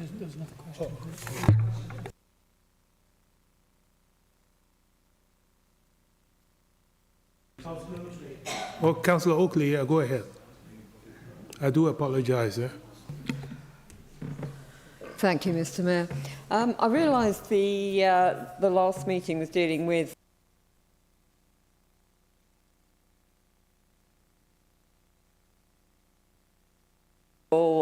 animal welfare or alleged animal welfare activities in backroom boarding and breeding, and I just wondered what the increase was in people applying for licences for boarding at home and how many are actually refused. Yeah, Councillor Kazai, please. Thank you, Mr. Mayor. Councillor Oakley, I know as a dog owner yourself, you're quite interested in this topic. So let me assure you that Hertsmere have provided licenses for 18 local dog home boarders, all with ratings between 1 to 5 stars. And this information is available for public on the council's website. These licenses, as I mentioned, are valid for periods of between 1 to 3 years, showing that we've approved multiple applications over the past 3 years. Sometimes the applications are denied, usually because the premises, often flats, do not meet the DEFRA guidelines that the council follows. As far as we know, there haven't been any cases where dogs in particular have been returned. Owners tend to pick up their dogs early if they're unhappy with the arrangements, and in some cases, dogs are returned because of behavioral issues that are not known beforehand.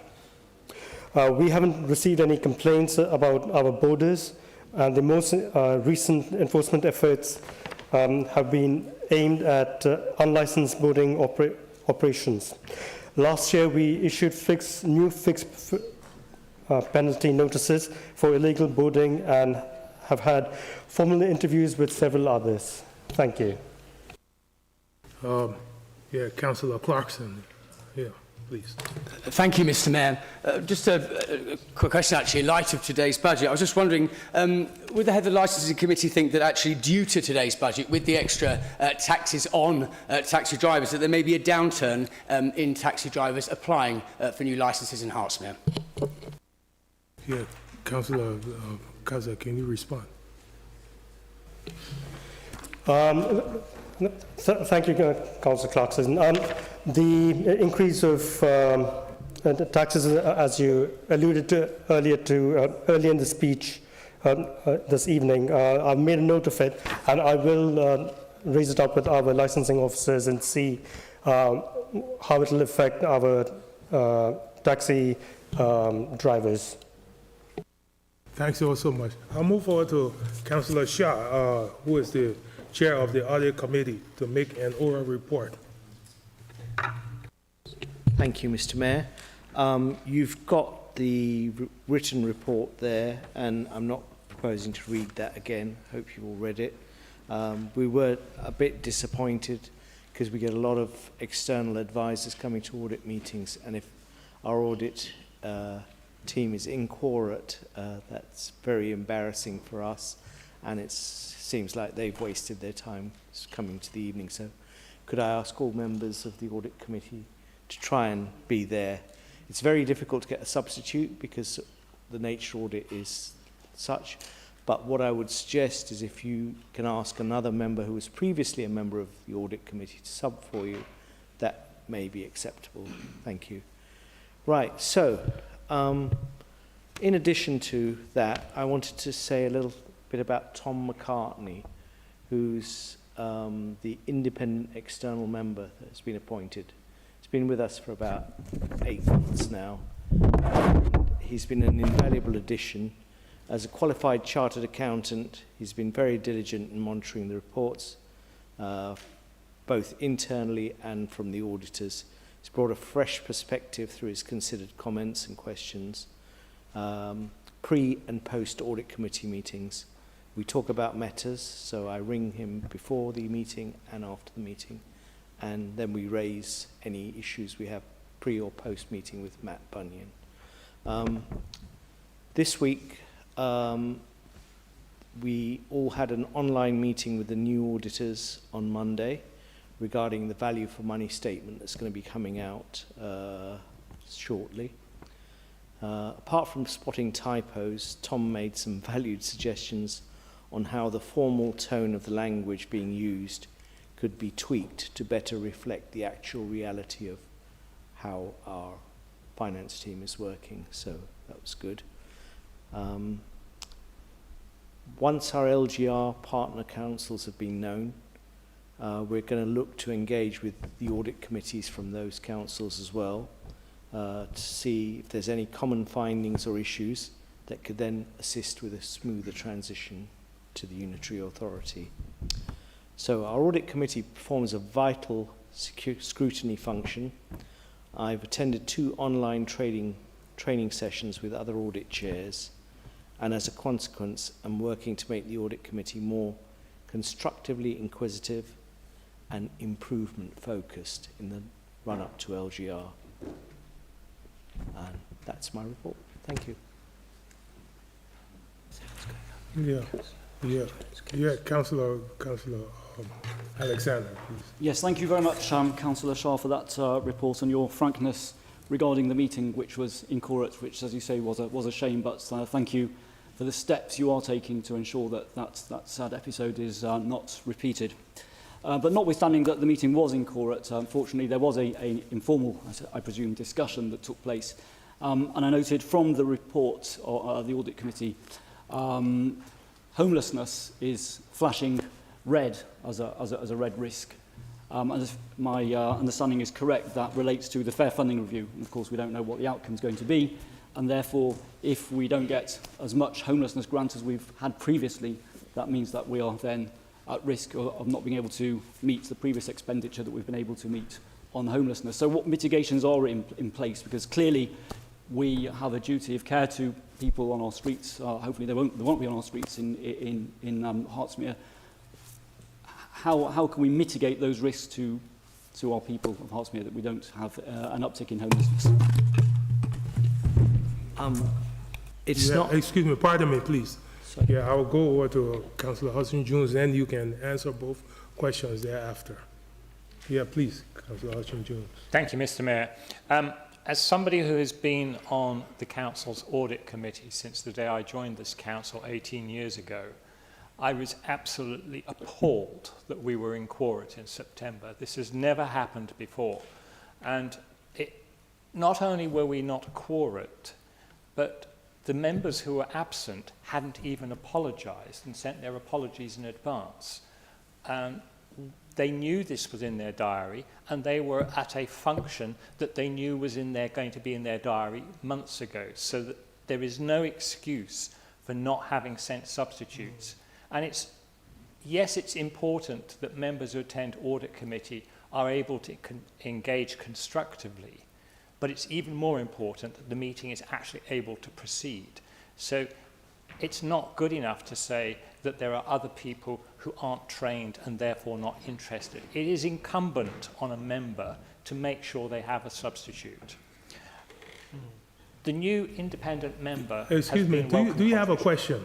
Yes, yeah, I please do have ask a the question. question. My question is not so much to the chair of the audit committee. My question is, why are group leaders not enforcing attendance at audit committee and encouraging every member in this chamber to be available to substitute? Because it is an important thing, and there are important things coming forward, and we have made important contributions to this council, and we can't do that if people fail to turn up. Yeah. Okay, yeah, Councillor Shah, can you respond to both questions, please? Thank you. The audit committee doesn't make decisions. It can make recommendations, and it was drawn to the attention that this is a red risk.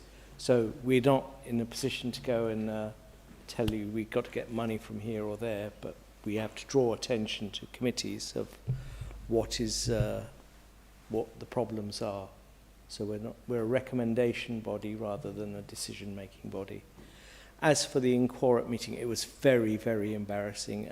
I've never been to a meeting like that before in my life, where everybody else had turned up to make their reports and there was nobody there to receive them, and it was very unfortunate. But I don't know what we can do.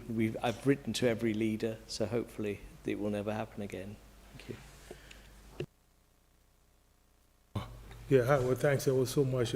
Thanks to both chairs. And I'll move over to... Chair and Vice Chair.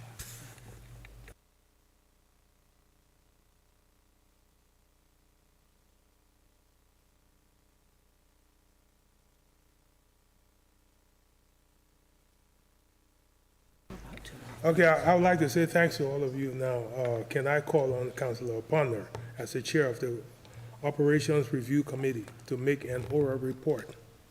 Councillor Ponder, please. Yes, thank you very much, Mr. Mayor. I mean, obviously, it's all summarised here in the report, and but I mean, the main thing was the partnerships mapping update at the last meeting. Had a good debate about that. Councillor Quilty especially. Thank you for your input.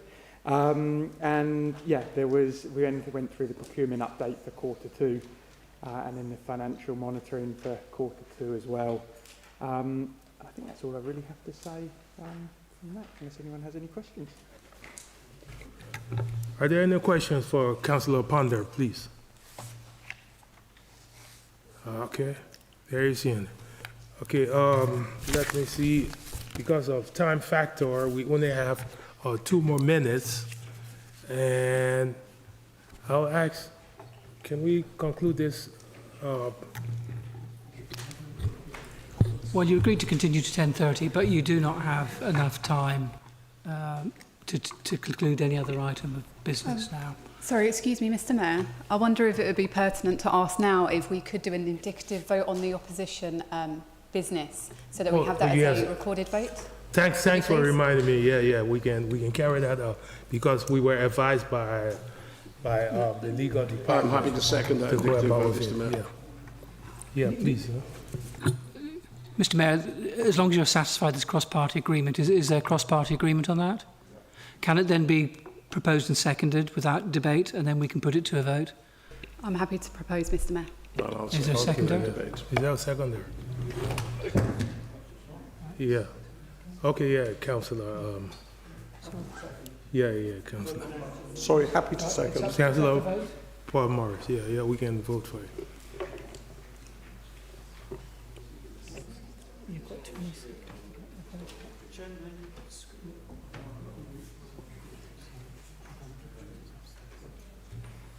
Can we do it by show of hands, members? Because is it okay? We'll run the vote again. Okay. Okay.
You need to ask Councillor Alexander how he wishes to vote. You do not talk over me and then talk to the chair. I'm chairing this meeting. Please. Yeah, yes. Can you rectify what he has No, said? I can't see anything wrong with the vote because Councillor Alexander's not here to say how he voted or what his vote would be. So it's clearly, whether he voted or not, it's clearly been carried, Mr Mayor, so you can conclude the meeting. Thank you. Next meeting, please. 21st of January. Yeah, the next meeting will be held on the 21st of January. So I wish you all well. May God bless you all. All stand for the Mayor.